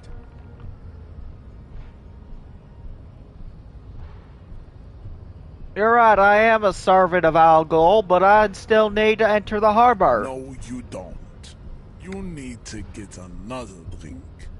Occidental Haplogroup B4 is done giving orders around here. The influence of the ham sandwich race is waning. I am the police and I need you to comply now. Jerking motions. Signs of a late-stage neurodegenerative disorder. How far the Occidental Haplogroup has fallen. You were once a noble and powerful race. You gave the world eugenics, electricity, and powerful weapons of war like missiles and aerostatic aircraft. You dominated lesser cultures, like the deformed Hemians and the inexplicably potato-obsessed. I do not care. You will be superseded. Isn't that right, babe? It is, baby, yeah. You know it. There is a button right behind him, just out of reach. It must be the one that opens the door to the harbor.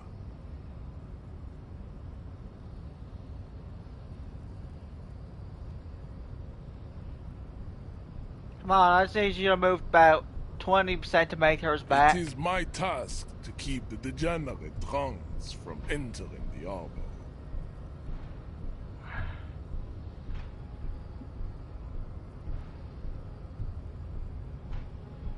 The situation is serious. Your people have probably killed a man. I need to talk to your boss. Enough with this begging.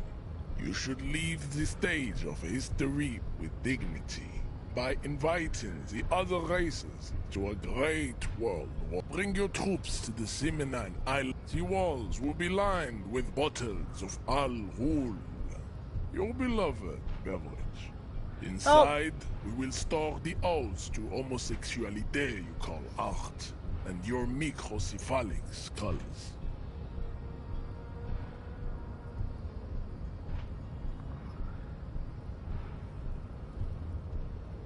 Don't be such an asshole to your fellow dock worker. The man looks at you, silent and unmoving. You are not Santiago. Santiago is not you. Even the phrenically impaired can see this.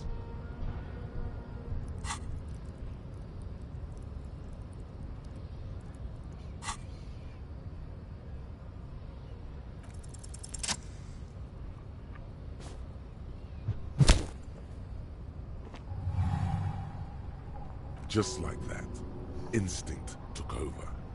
A solid strike straight into his throat, into the cartilage. You could swear you felt the soft palate break. The man is reeling, gasping for air. Time stands still around you.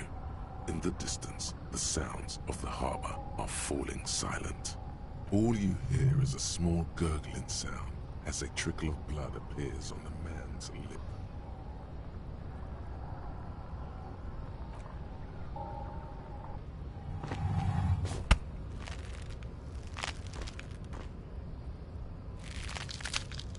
Oh God, wrong move. Your head is in his hands, like a pair of forceps crushing you, and you can feel every jewel. Say it. I am a degenerate drunk. The compression is unbearable. This is causing some serious damage to whatever precious, gelatinous thing is inside there. Your sight turns red. You are a poor player of physical chess.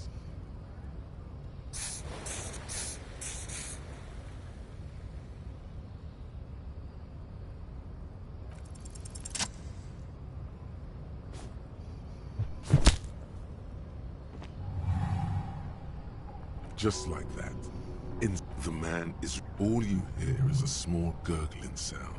As Wait, what should I do? Don't wait. You've only got a millisecond. He's coming too. That fighting pose. Watch out. He's expecting the hook.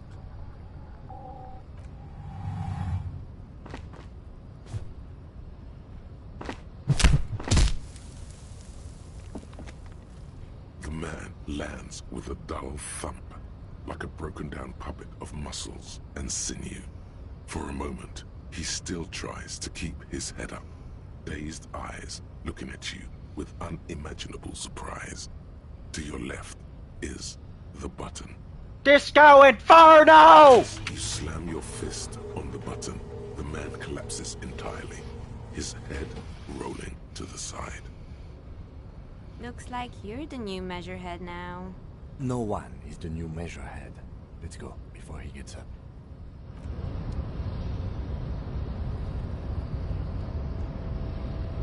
I'd appreciate it if you didn't force us into situations where I may have to shoot random civilians, because that won't get us anywhere. I'm not even sure the one bullet my chamber holds would even prick that hook.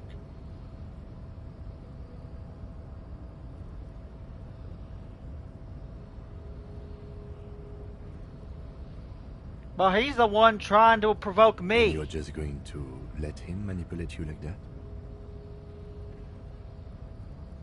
Okay, I was trying to assert my dominance over him. We're not here on some political quest. We are here to solve a crime.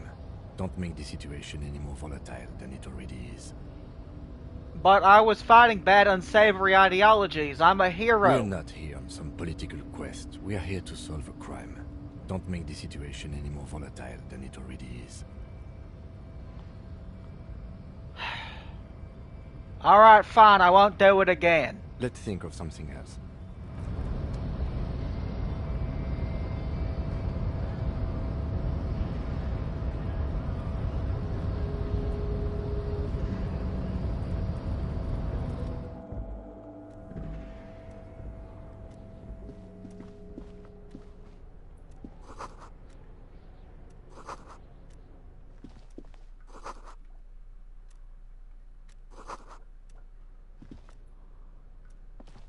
On second glance, someone has forgotten to properly close one of the drawers. It's unfortunate for the Union to just leave their paperwork lying around like this. Let's see what's inside, he thinks.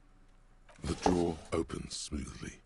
Inside is a well-organized selection of brown folders. Hundreds of documents containing logistical data. Two kinds of transactions stand out. Materials coming into Revachol from the outside world, from Muindi, Grad, and even Ilmara, and the same materials being handed over to companies inside Revachol. Kuron, Coal City, La Delta, and Jamrock are listed among the many districts where the imports are being sold. Anything interesting? It's hard to make sense of this thicket of company names, dates, quantities, and percentages. You try to focus. Whatever's hidden here is hidden well. Concentration isn't enough. Only a trained accountant with a background in logistics would be able to really make sense of it. However, there is a little handwritten note stuck on the side of the drawer. It appears to be a to-do list written in large, uneven capital letters. Remember, Leo, Everart's shoes, special whirling borscht, water Everart's plants, sweep office floor, more banners. All items on the list have been crossed out, and the note itself is crumpled. Look, Cam, a to-do note with a list of errands for Everart. Everart Clare, probably. The head of the Debarders Union. One of his aides must have left it. Nothing incriminating here. What is so special about this borscht? Code for drugs? Booze? Blood? Remember, Leo, Everart's shoes. All items on the list have been crossed out, and the note itself is crumpled. The drawer slides shut smoothly.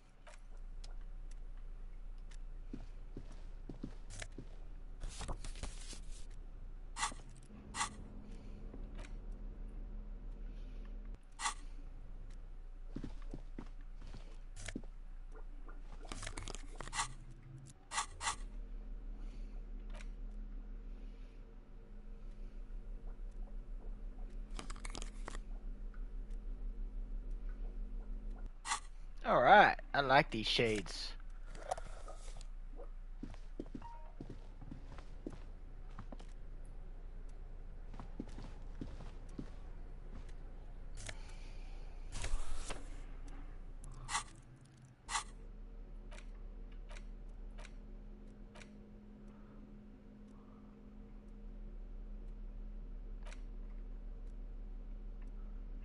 The front of this quarterly journal features a large satirical portrait of the late King Friesel.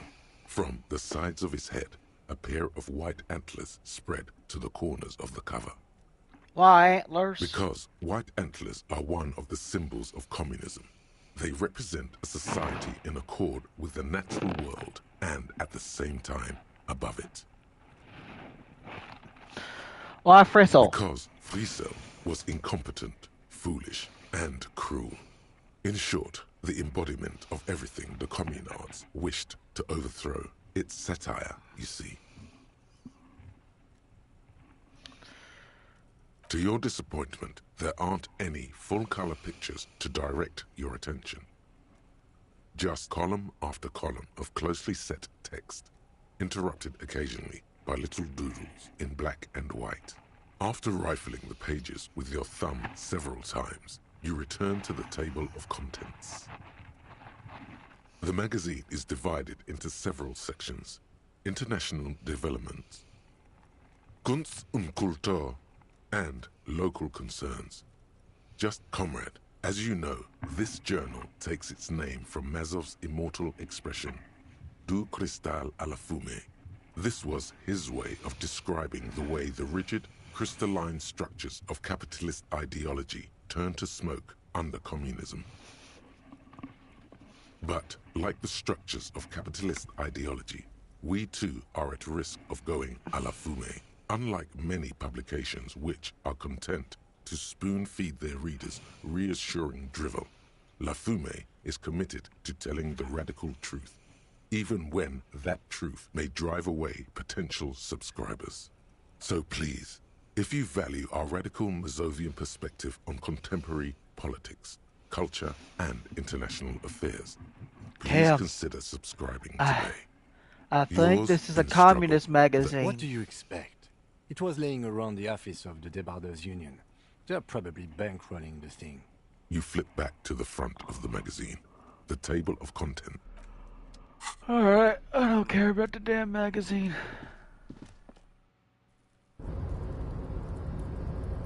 I don't want to go here yet.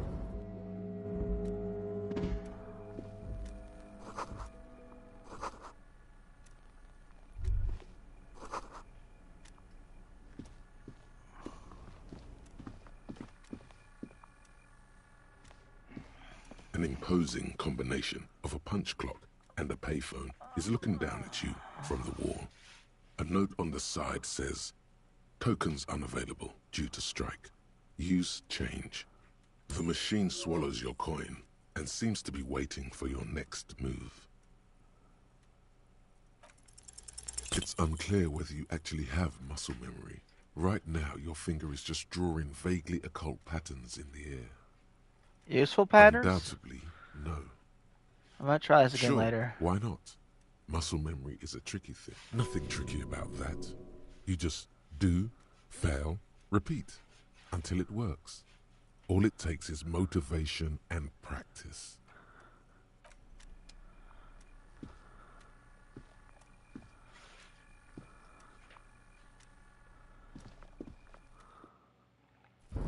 Alright. Let's continue.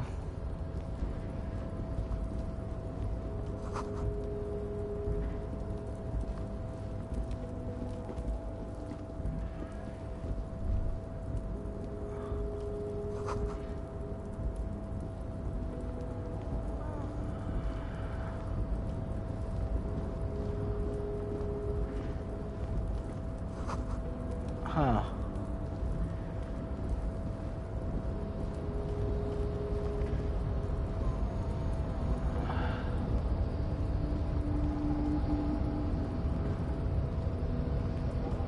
A rusting control panel with several knobs. 2 buttons marked Marche and Arrête are faded with use. It seems to control the large crane above. A container is attached to its hook block. I don't know how to use a damn crane.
Okay.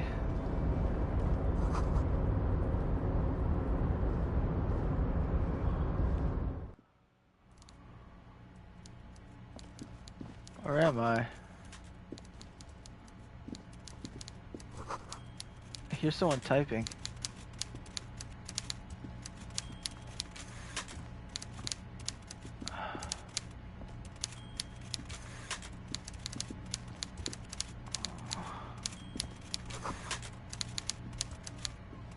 Before you is a walrus of a man, seated behind a large desk.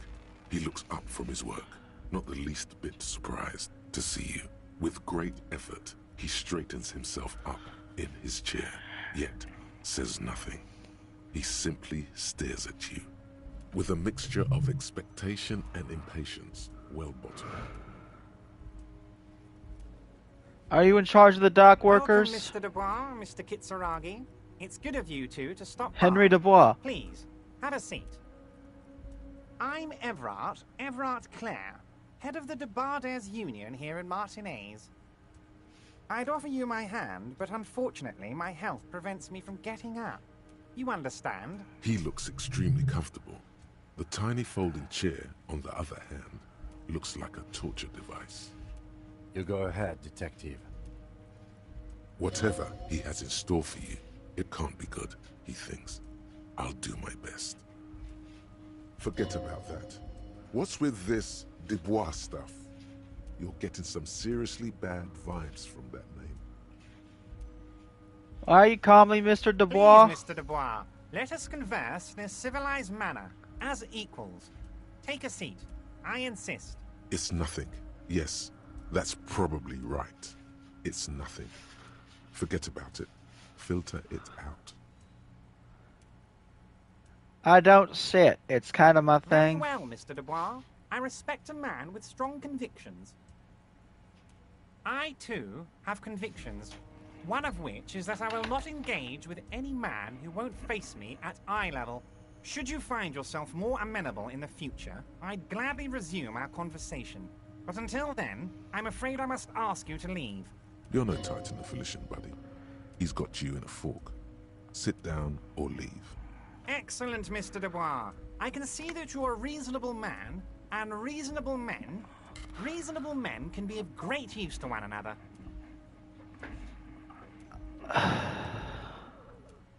So tell me, how can the head of the Debarders Union help a representative of the Revachol Citizens Militia today? The chair you're sitting on has got to be the most uncomfortable chair in the world. It's violating your backside. Oh, by the way, I heard you got a rather rude reception from a certain Lawrence Gart. Some people have no manners, it pains me to say. This should take care of that nonsense. It should be sufficient to cover your expenses for a few days and patch over your differences with a cafeteria manager. Go ahead, take it. Wow, that's 25 real. That's good money. You need it.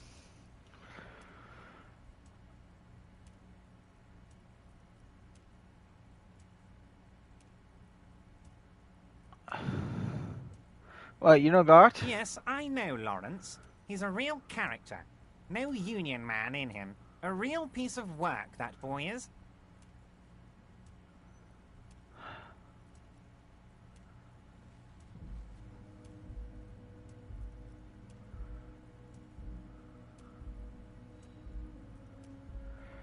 Keep it, I'm good. Okay, okay. I respect a man with principles. No handouts, then. Now, I'd like to set your mind at ease about one other matter. Your lost gun. Let me assure you, Union people are on it as we speak. I've got my best hounds looking for that lost gun. His slug-like lips move, but all you hear is an echo. Lost gun, lost gun, lost gun. The world is swallowed by a black hole of fear. Only two words escape its gravitational pull. Lost and gun. How do you know about my lost I gun? know everything, Harry. Right now, I know that you're Harry worried. Dubois. Don't be worried. Everything's going to be all right. It's not like you left it loaded. You didn't lose a loaded gun. Local children aren't out there playing with it right now, pointing it into their own mouths. It's in a safe place. I just know it. I have a feeling everything's going to be all right. It was loaded. There were 2 bullets in it. You always keep at least 2 barrels loaded. Kim. Officer, we will deal with this later. We don't need Mr. Clare's help with this. I wouldn't be so sure about that. Who does this guy think you are? Ronnie the Rookie? You ain't worried about no lost gun, or unpaid bill, or forgotten name. You're the bad cop. You're probably more corrupt than him.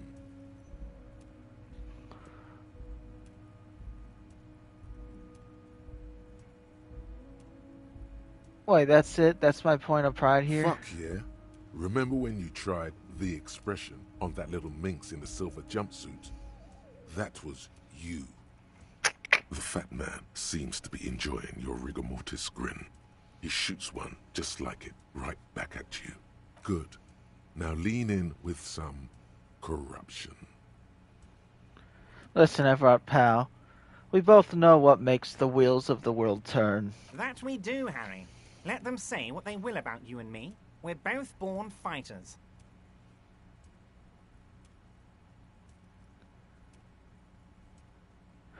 Nice bite with the chair, by the way. A good way to keep your guests on edge. Why, thank you. It's always nice when a fellow professional appreciates your work. That's it. Now kick back and add a final flourish for dignity.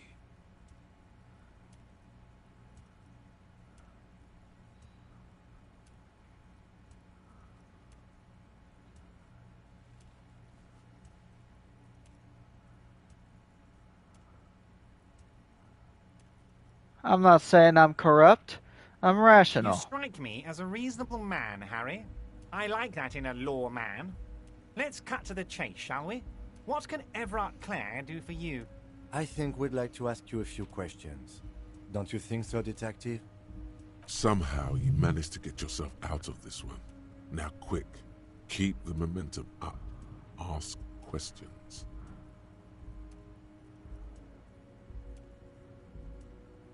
You call me Mr. Dubois. Why? Of course. Let us dispatch with the formalities. You call me Everett, I call you Harry. Harry Dubois. That's my name. That's what the hanged corpse called you. Harry. So that's really my name? My God, so it's true. I didn't want to believe it, but you are a fantastic science fiction amnesiac cop, aren't you? What are the odds of that? I think the odds of that are very low.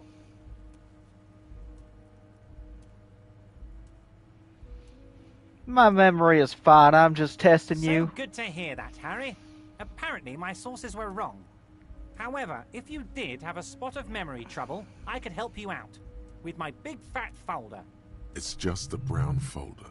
You can't make out what's written on it. Are you trying to tell me you've gotten hold of some of our documents? Mr. Kitsuragi, would you mind? Me and Harry are talking about his lost identity right now. Let me get this straight. What is my full name? It's Harry. Harry Dubois. You don't feel like either one of these things. You know what your name is. You have a sophisticated name, like that of a count, or a beautiful man. Okay, I like it. I can work with that. And I can work with you, Harry. Now, what else can I do for you?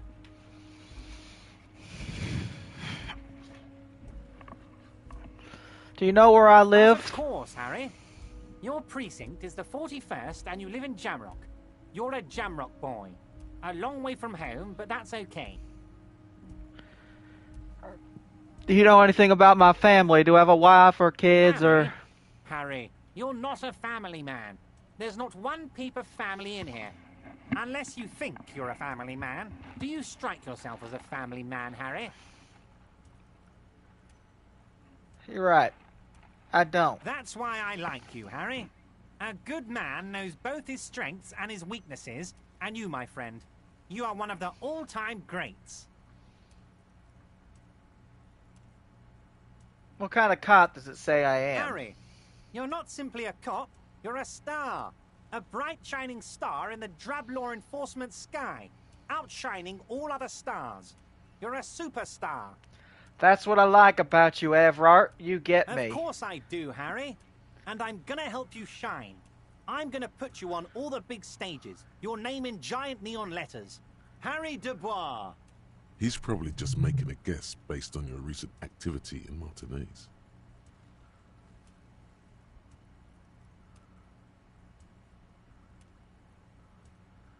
Where'd you get that folder? Ah, this? My friends in your organization gave it to me, Harry. I find that very suspicious. May I have a look? I'm afraid this is meant for union eyes only, Mr. Kitsuragi. I'm sure you understand. Please continue, Harry.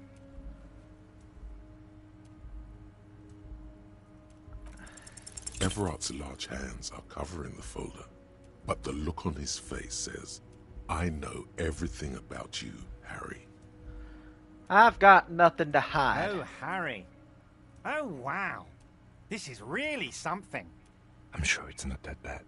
At worst, he has an old RCM folder, and I very much doubt even that. So how about it, Harry? You need assistance, I presume?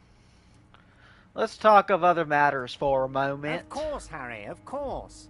Let's not linger on personal details and amnesia. You wanted something from me.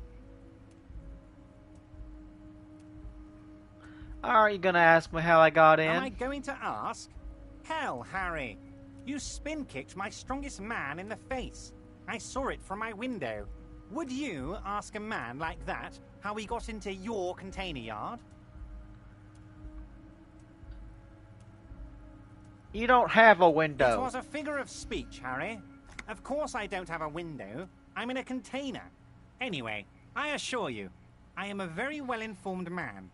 Information reaches me before I even get the chance to request it.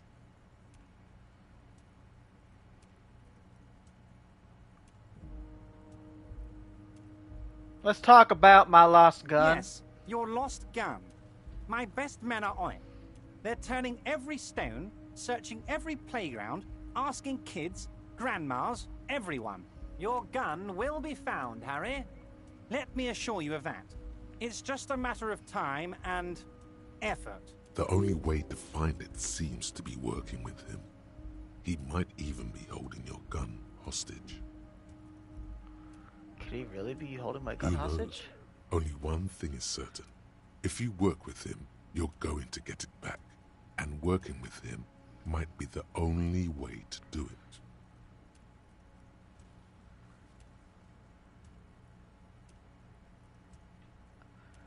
Does this mean if I do things for you, I will get my gun back? Damn it, Harry. That's exactly what it means. I'm only kidding, of course. Of course. I understand. We help you, you help us. I wanted to talk about the hanging. Oh, of course. That's your main thing here. That's why you're in Martinez. I know everything that goes on around here, and I would love to help, like I'm helping you with your lost gun. I mean, it's no secret that the lynching is connected to the strike. So much to talk about. Honestly, it's been weighing on me so heavily. I understand you need to interview me. I sense there's a but. But there's a thing that's been keeping me up at night. I want to talk about the hanging. I mean, if we could just calmly talk, exchange information, we could blow this thing wide open. Yes, that sounds good. Let's do that. But I can't think straight with this thing weighing on me. You're police officers, aren't you? I have a crazy idea. You guys are basically door-opening machines. Incredibly talented at opening doors. Tim, is that true? Are we door-opening machines? I'm not sure I understand.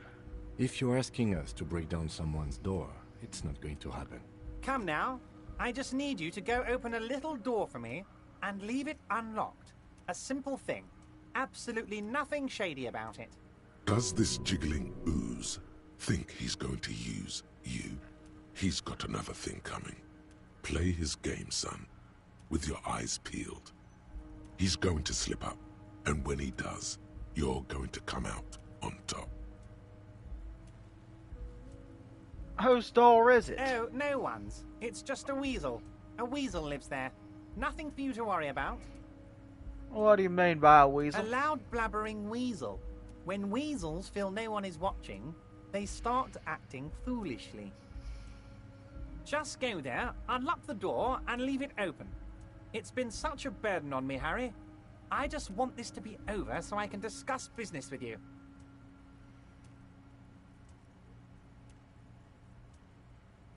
I bet you don't even know anything about the hanging. Harry, my dear friend, I am what people call a local bigwig. I know everything that goes on in Martinez.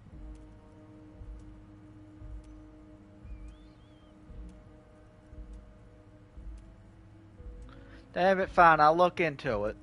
We need to talk about that murder. Fantastic, my friend. Just let me know when it's done and we can take our friendship to the next level. You can get the key from Manana. He's down by the gates.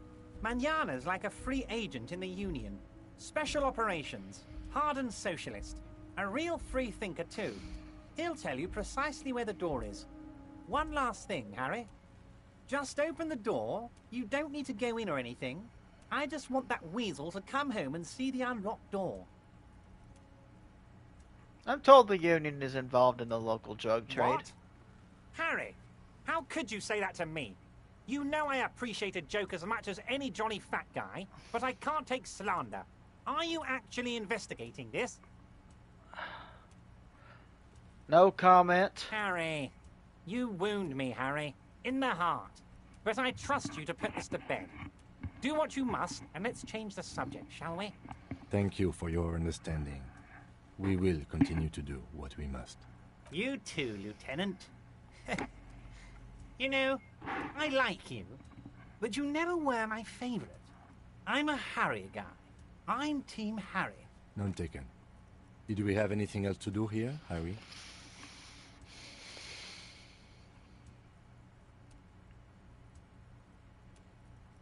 I met Joyce, the company representative. Oh, that's very nice. I haven't gotten around to her yet. I'm very, very busy, you see. I hope you're getting along. One thing I want to make very clear, Harry, is that this is not some kind of union versus corporation situation. Everyone is just pals here. Just pals? We're all trying to do what's best for Martinez. Don't feel like you can't cooperate with her because you and I are such good friends and I'm helping you find your lost gun. I'm not a jealous guy.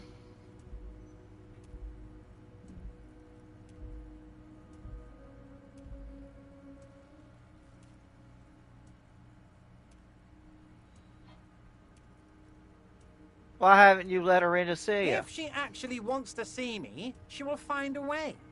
Any good negotiator would.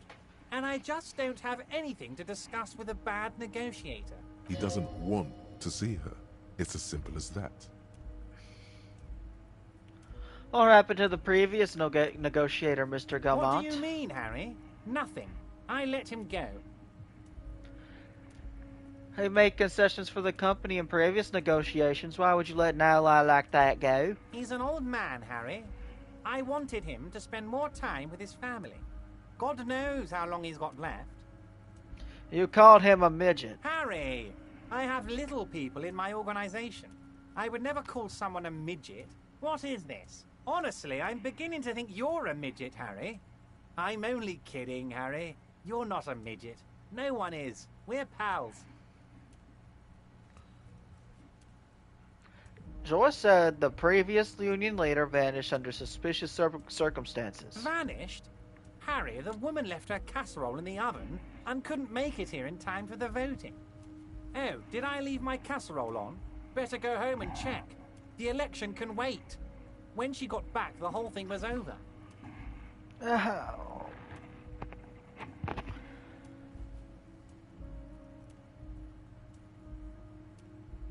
Everett Joyce seems to think the union is lowballing her. Yes, yes. Lowballing, of course. This isn't a casino, Harry. Real people, real livelihoods are at stake here. But everything's a casino for those rich types.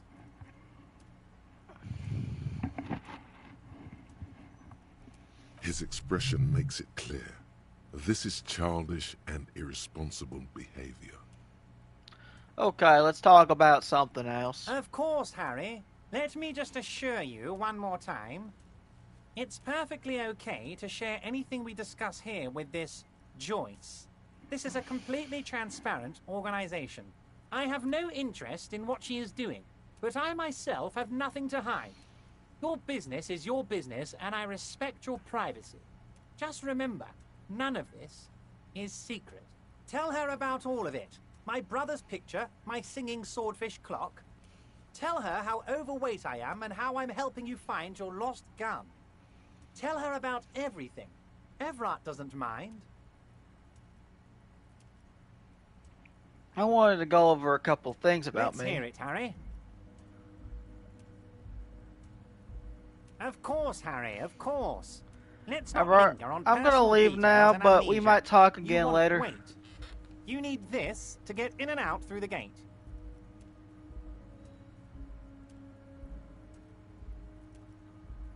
Great. What, I want to get stuck in here? You're one of us now. A real red and white Union man. Take care, Harry.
Yes?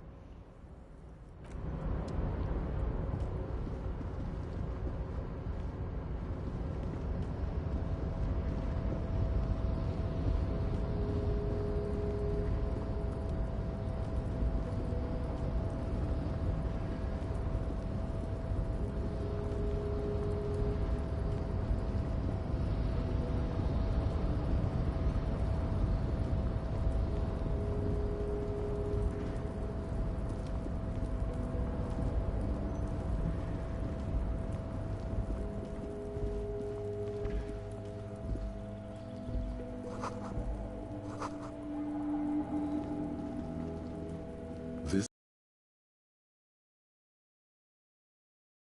Rene Arnaud. So this is where Rene works. I'm gonna look around. If you must. But please hurry. We are pretty easy to spot up here. Nothing incriminating catches your eye. The cabinets are clean and their sparse contents meticulously organized. There's a framed photograph on the table. It's a black and white photo of a young couple out in a street fair. The man, Rene, is dressed in a Royal Carabinier uniform. The girl is young and very pretty. She is smiling playfully at the camera. Rene looks like he's about to smile. This photo must be tied to some good memories. Why did you take that picture of Rene?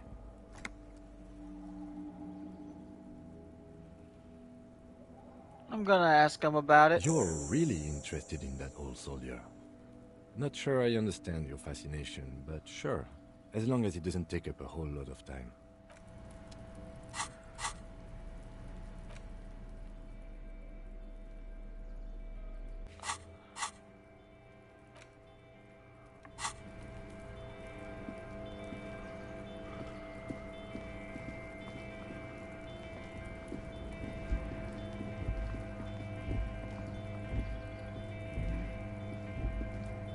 Okay.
So, how'd you like our harbor?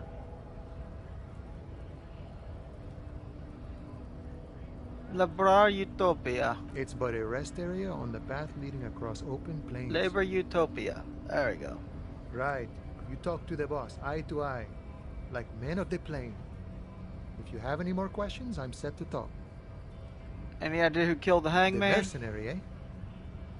Who could have killed him? That's indeed the question. Why even do such a thing? The harbor is a primary suspicion in your opinion. Are the dock workers involved in this killing? What a thought. Why would noble workers resort to such a thing? Unless they were pushed, of course. Pushed how? Your dead guy was an enemy combatant. Hold on, what does that mean? He was an agent of the opposition, attempting to undermine our honorable efforts. Did you kill him? I ain't the murdering type, but that's just me. Large organizations like our union have all sorts of men, with all sorts of skills. Understood. This has been of limited use. Still, thank you. No problem. I wish the best to you in your search. Evrar said... my search. Evrar said you had a key to a door? Key, huh? What door is this key supposed to open? He said it belonged to a weasel. Oh, say no more. I got you. I got that key right here. And let me tell you, it's mighty good of you to help us out during the strike. Working class solidarity, as they say. I heard something about a weasel and it didn't sound like a local polar weasel, if you know what I mean. Polar weasel? Oh, I know what you mean. I'm pretty sure he's actually Occidental, though. So you're gonna be committing fratricide, my racist friend. What you're looking for is a basement door behind the greenhouse. That's behind the whirling in rags. That's all I know. Our organization is what you call compartmentalized. Means we keep out of each other's business. Okay, but where did you get the key from? The janitor gave it to me. Nice fella. We talked about life and things that really, truly matter. None of this mess we're in. This jiving and juggling. What's it for? To feed our children, I guess. Anything else I should know about this task, this weasel person? When I'll be home? I'm more of a philosophical dock worker. I like to talk about the big picture stuff. Who I am, who you are, what we are fighting for. Ask him about the Hardy Boys. Actually, do you know anything about the Hardy Boys? Hardys? They're an independent militant group. A bit too high-strung, but it comes with the responsibility. They're sort of like you. Preserve the rule of law and all that. Except it's Eberhard's law. But really, they're just like you. Why are you striking? We're negotiating our share. Your share? Aye.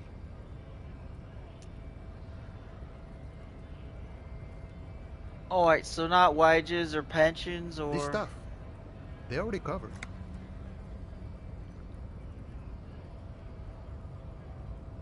Shouldn't you be grateful then?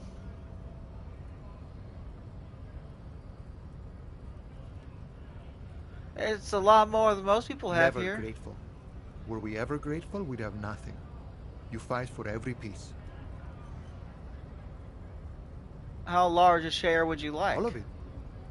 However, right now we want all the harbor workers to be on the company's board, so they could take part in the decision-making process.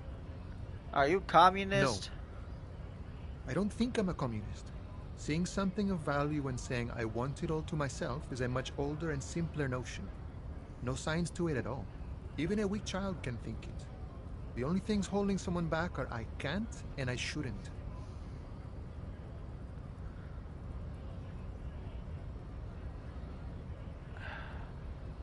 Right on, brother. Just the way the world works, boyadero.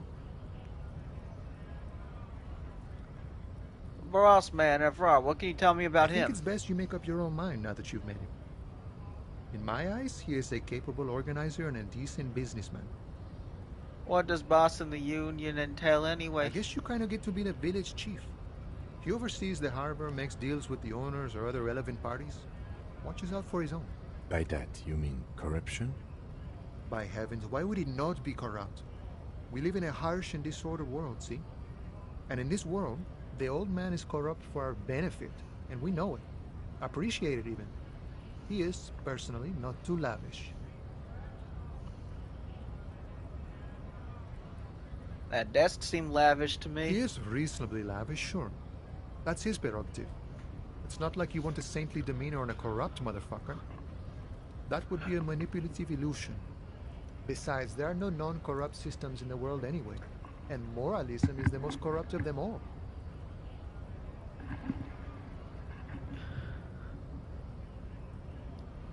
You seem to have spent a lot of time thinking about the political situation. Sure. I've had the necessary free time. Fortunately, there's always time. The look in his brown eyes conjures up an understanding. For him, having command of his time is the most important thing. The man sits on the railing, his hands reaching far and wide. Yet it feels as if he could, effortlessly, go even wider, if need be, an endless torrent of time. Good talking to you. Gotta run. Hey. Psst. Psst. Hey, you. Who, me? Yes, you. Word on the street is you're ready to start building communism again. Again? Yes, you're ready to start building communism again. You've built it before. They've built it before. Hasn't really worked out yet. But neither has love. Should we just stop building love, too?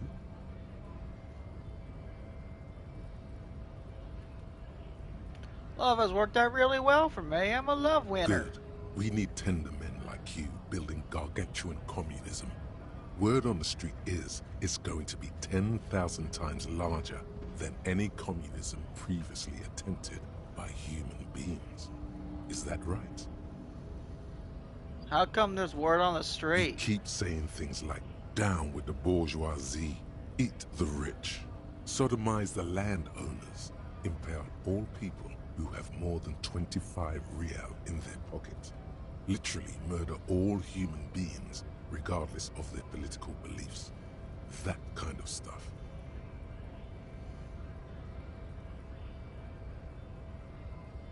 I've said some mildly left-wing things, but none of that stuff. Oh yes, the mask of ambivalence. Don't deny it. You're about to rip it off and reveal the monstrous seven-eyed lamb of global communism that would devour and masticate mankind. Everyone can see that. So tell me, do you have any questions before we fire up the big communism builder? Or do we get right down to it? Wait, first, what's this communism even about? Failure. It's about failure. Failure? Yes, abject failure. Total, irreversible defeat on all fronts. Absolutely vanquished, beaten, curb-stomped and pissed on. Until you came along. You will reverse the fortune of the workers of the world. You alone, against every living thing, against every human alive. 800 trillion real in the hands of an impossibly well-organized ruling class. Towering city blocks of bankmen who have the ears of prime ministers. Million-headed armies of nations and the love of your own mother. You against the atom, the charm and the spin. Where the whole world failed. Matter failed to bend to human will. Human will fail to get out of bed and tie its laces. You alone, single-handedly, will rebuild the dreams of the working class. You are the last communist. Now get to work, comrade. Okay. Oh yeah. Get the firing squads and the animal wagons ready. Time to be a communist! Wait, why firing squads? You didn't say anything about those. Too late to back out now. You can't make an omelette without breaking a few million eggs.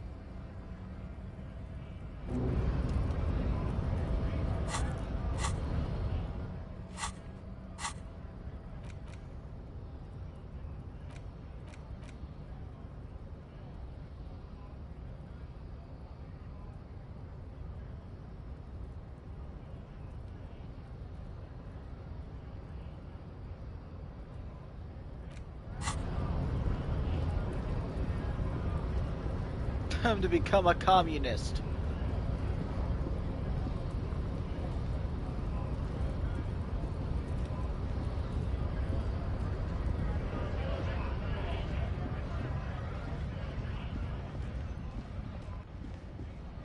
Okay.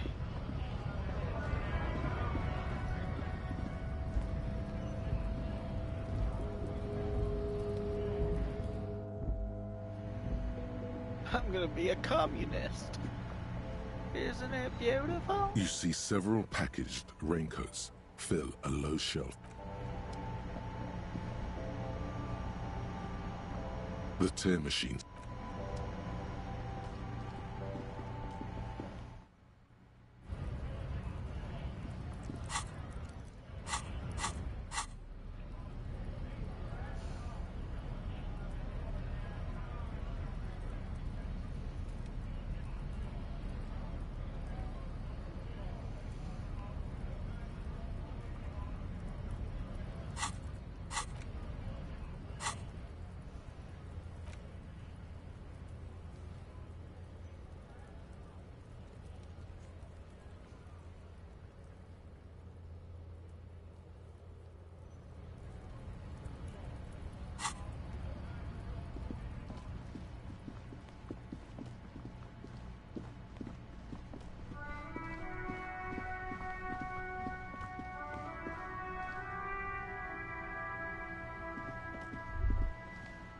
There. Working class drunk. You know what this means, right? Case solved. Cracked it. All in a good day's work. Wait, what did I crack exactly? What do you mean, what did I crack? Look at how working class that drunk is. It's her husband, the missing husband. Yes, and you found him. Now go and tell the working class woman. Protect and serve, recruit.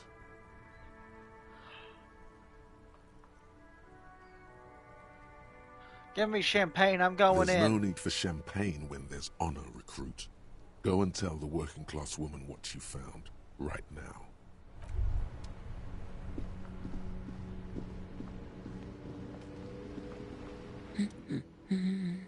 Protect and serve, madam. I found your husband. Damn it, I already told you. My husband isn't missing. But you said you didn't know where he was. And I specifically added that I didn't need to know where he was. Well, I found him nevertheless. I'm that good. Very well then. Where is he? There. Excuse me? I don't follow.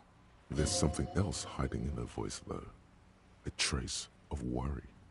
I found a working class drunk. I thought that he might be yours. Right, 'cause working class women come with alcoholic husbands. You know what? I'm not saying what. You were right. I do have an alcoholic husband. Although not that one. Ah, Blam. Knew it.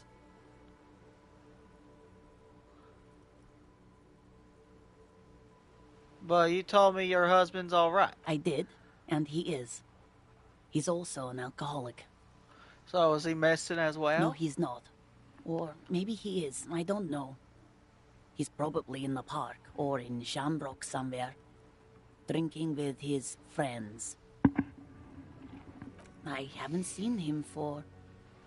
Well, to hell with him. He's worried now. Cam, is it just me, or do we have a missing persons case here? I wouldn't be so sure. Man, just to be completely clear, do you want to report it to the police? Report what? He's just out drinking with his friends. I'm sure the police has better things to do than to chase down local goofballs.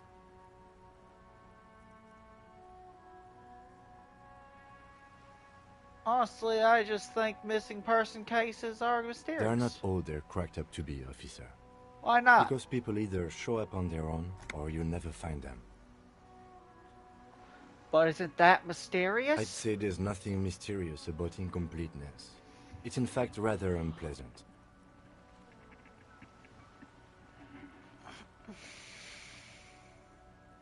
Okay, I don't want it. Let's move on. Great. Let's do it. The working class woman doesn't say anything. The woman...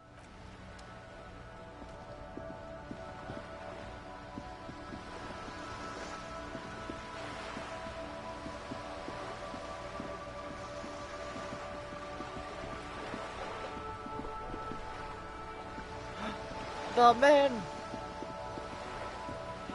I have their bull!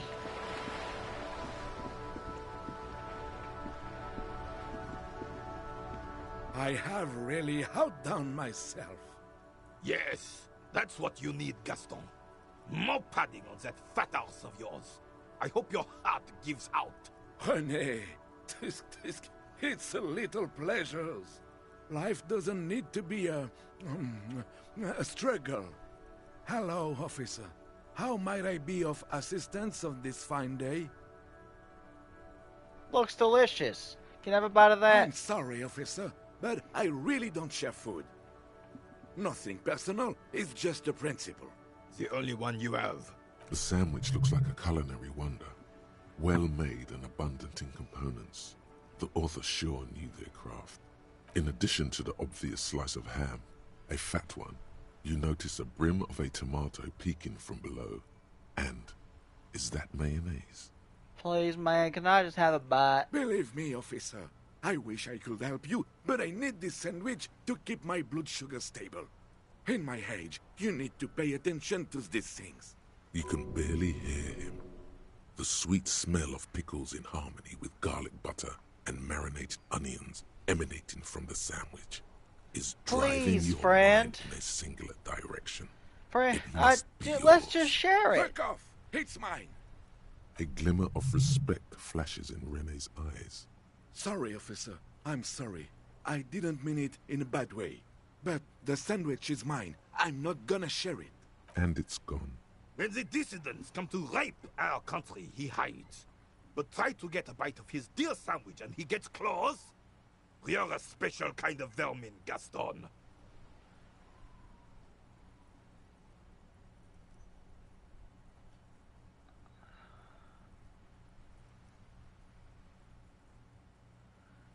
Tell me what you know. What do you know about the dead man? Let me think. I heard someone was hanged and left on a tree for a week. But that's all I know, really. Really know all nothing? No, officers. I'm sorry. And I really would like to assist. You are both good guys. I can see that. Then help them, you wimp. You have plenty of shoulder with the ghost caviar in the Union. Someone must know something. I wish I could, but I just don't know anything. I always keep my nose clean and don't gossip. Everyone knows and respects that. Respects? Sounds a bit like you're holding back. I'm not. I'm not even anyone. Of course he's holding back. His mouth is so full of Union prick he can't even speak properly. Can I at least finish my fucking sentence before you piss on it? Is that okay, René? I'm not anyone important in the Union. I just know Evrard. How do you know Evrard? Everyone in Martinez knows the Clare brothers. I taught these boys human studies and history in the gymnasium. Gymnasium. I love that word. What do you know about history? You never witnessed history, only heard about it years later, when it had already moved on. You don't know history. The old soldier mumbles something under his breath and turns to face the sea. The blind leading the blind doesn't even begin to describe it, is what he said. Let's try not to get caught in a crossfire. Lest we leave riddled with bullet holes. This animosity is ancient. Thanks, that's all for now. No, thank you. For being consummate professionals. You'll have this case wrapped up in no time. Bye for now. We're still waiting for a replacement for the bull you sent sinking. I found you guys a new ball. What is this? Are you mocking us? This isn't for pétanque. Now. No need to get angry again, René. I'm sure the officer tried his best. It's not like there's a bull kiosk here in Martinez.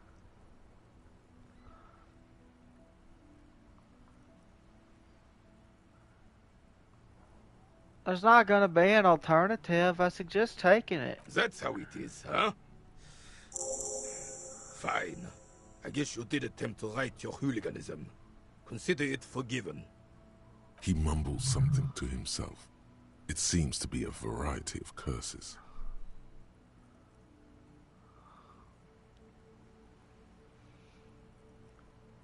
Renee, I found your guard booth. Yes. The Debardeurs Union pays me to stand vigil during the nights. Not out of any political allegiance, mind you. I'm an old man.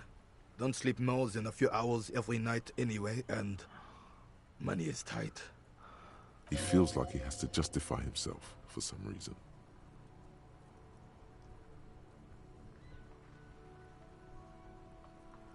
You must have seen something on the night of the murder. Your booth looks right into the yard. Yes, it does. Unfortunately, I wasn't working that night. Been on a 2-week leave since last Monday. Hold on, why are you on leave? It's a private matter. You see, officer, René is the kind of man would rather die than admit he needs medical assistance or, God forbid, sick it. A real man's man is just gonna ride it out. I'm fine, goddammit. Mind your own business. It's nothing. Just got to cut back on coffee. So who was working your shift that night? No one. The boss has been unmanned since last Monday. There's no other guard. It's just me. No one has been guarding the container yard since last Monday. Yes. It's not actually an issue. I mean... Look, officer. The container yard doesn't actually need a guardsman. Never had one before René. Monsieur Claire had that booth built specially for him. It's mostly decorative. Mostly decorative. So it doesn't matter if you're there or not? The possibility of someone being in there is enough to discourage any ill-minded individuals. Evrard created this job for René because he knows the Royal Carabiniers' pension of honor and PTSD isn't something a man can live off. A decorated Kingsman collecting tear reflects bad on the whole neighborhood. His words.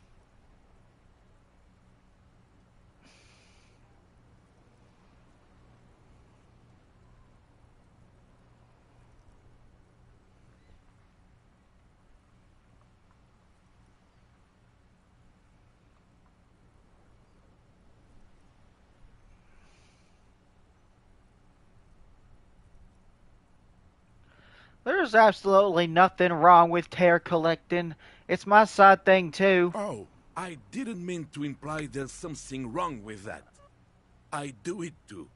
Everyone does it. It's an excellent side thing. Yes, yes, yes. Can we conclude the topic of my guard booth now?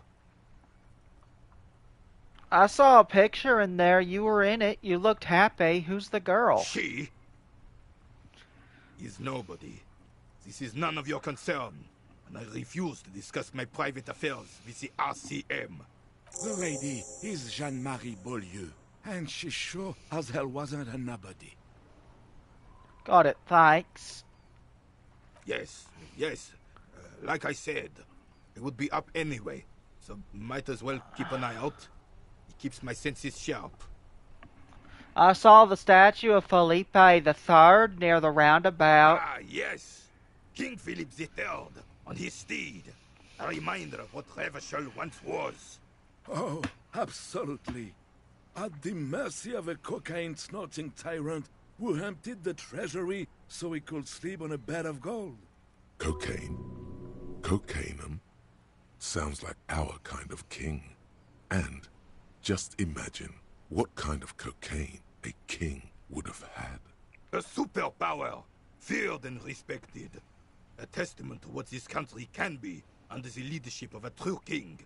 Someone who knows how to rule. What was that talk about cocaine? Oh, old Philip was a big fan of the purple nose candy the nobility loved so much. A cocaine connoisseur of sorts. His egocentricity is borderline legendary. You can't even take the responsibility for yourself. How could you fathom the responsibility weighing on the shoulders of a ruler? That's why the Philippian kings use cocaine. for clarity of vision, to aid in their work. Regnum cocainum, Revachol's finest years. I'm satisfied with this explanation. Of course. Clarity of vision. Awareness. Philippe III was even brought into this world with the help of cocaine. The court made him administer the dose to his mother when she was in labor, and it is well known that with the help of cocaine, only the purest, of course, he was able to connect with higher realms.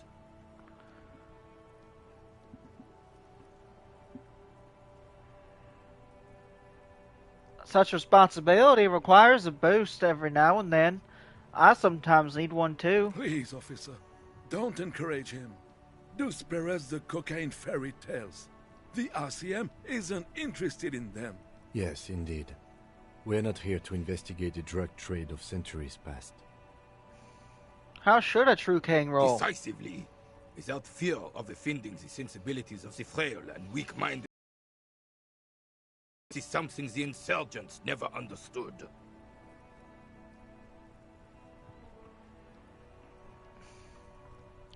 Seems to me a leader should take care of his people before himself. Elysium is only as strong as its leader. That's why it was such madness to try to... Don't get started on that again. What happened, happened. The Carabinier doesn't reply, but his entire being communicates unbreakable resolve.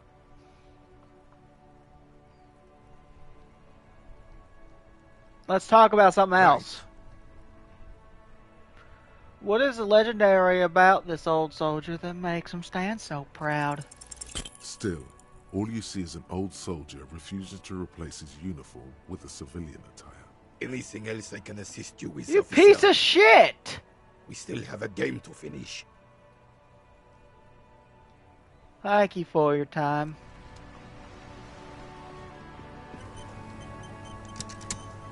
Officer, the mere sight of police in Martinez makes me feel safer already. How can I help you?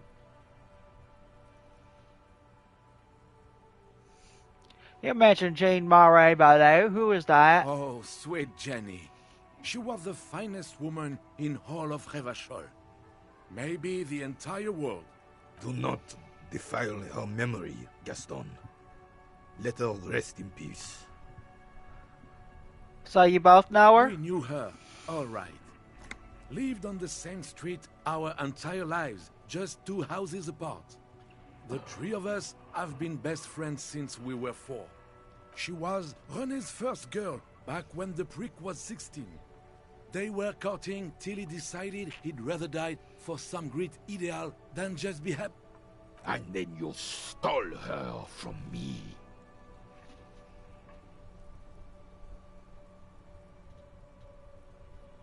Sorry, but I really just wanted to ask some questions. It's okay, officer. You might have just saved René from a heart attack. Bye for now. Frederick.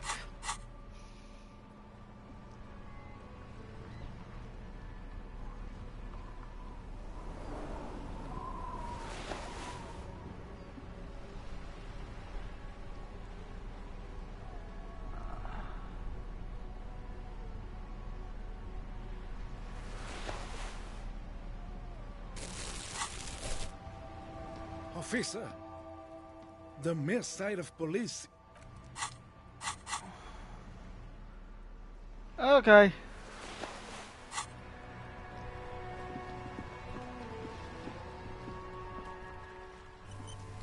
Alright, I didn't mean a quick save. I was trying to hit the other save.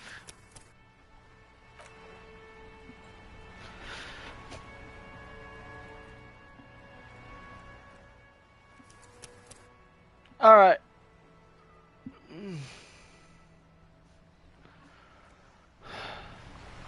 I'm gonna end this here for now. You have a good one.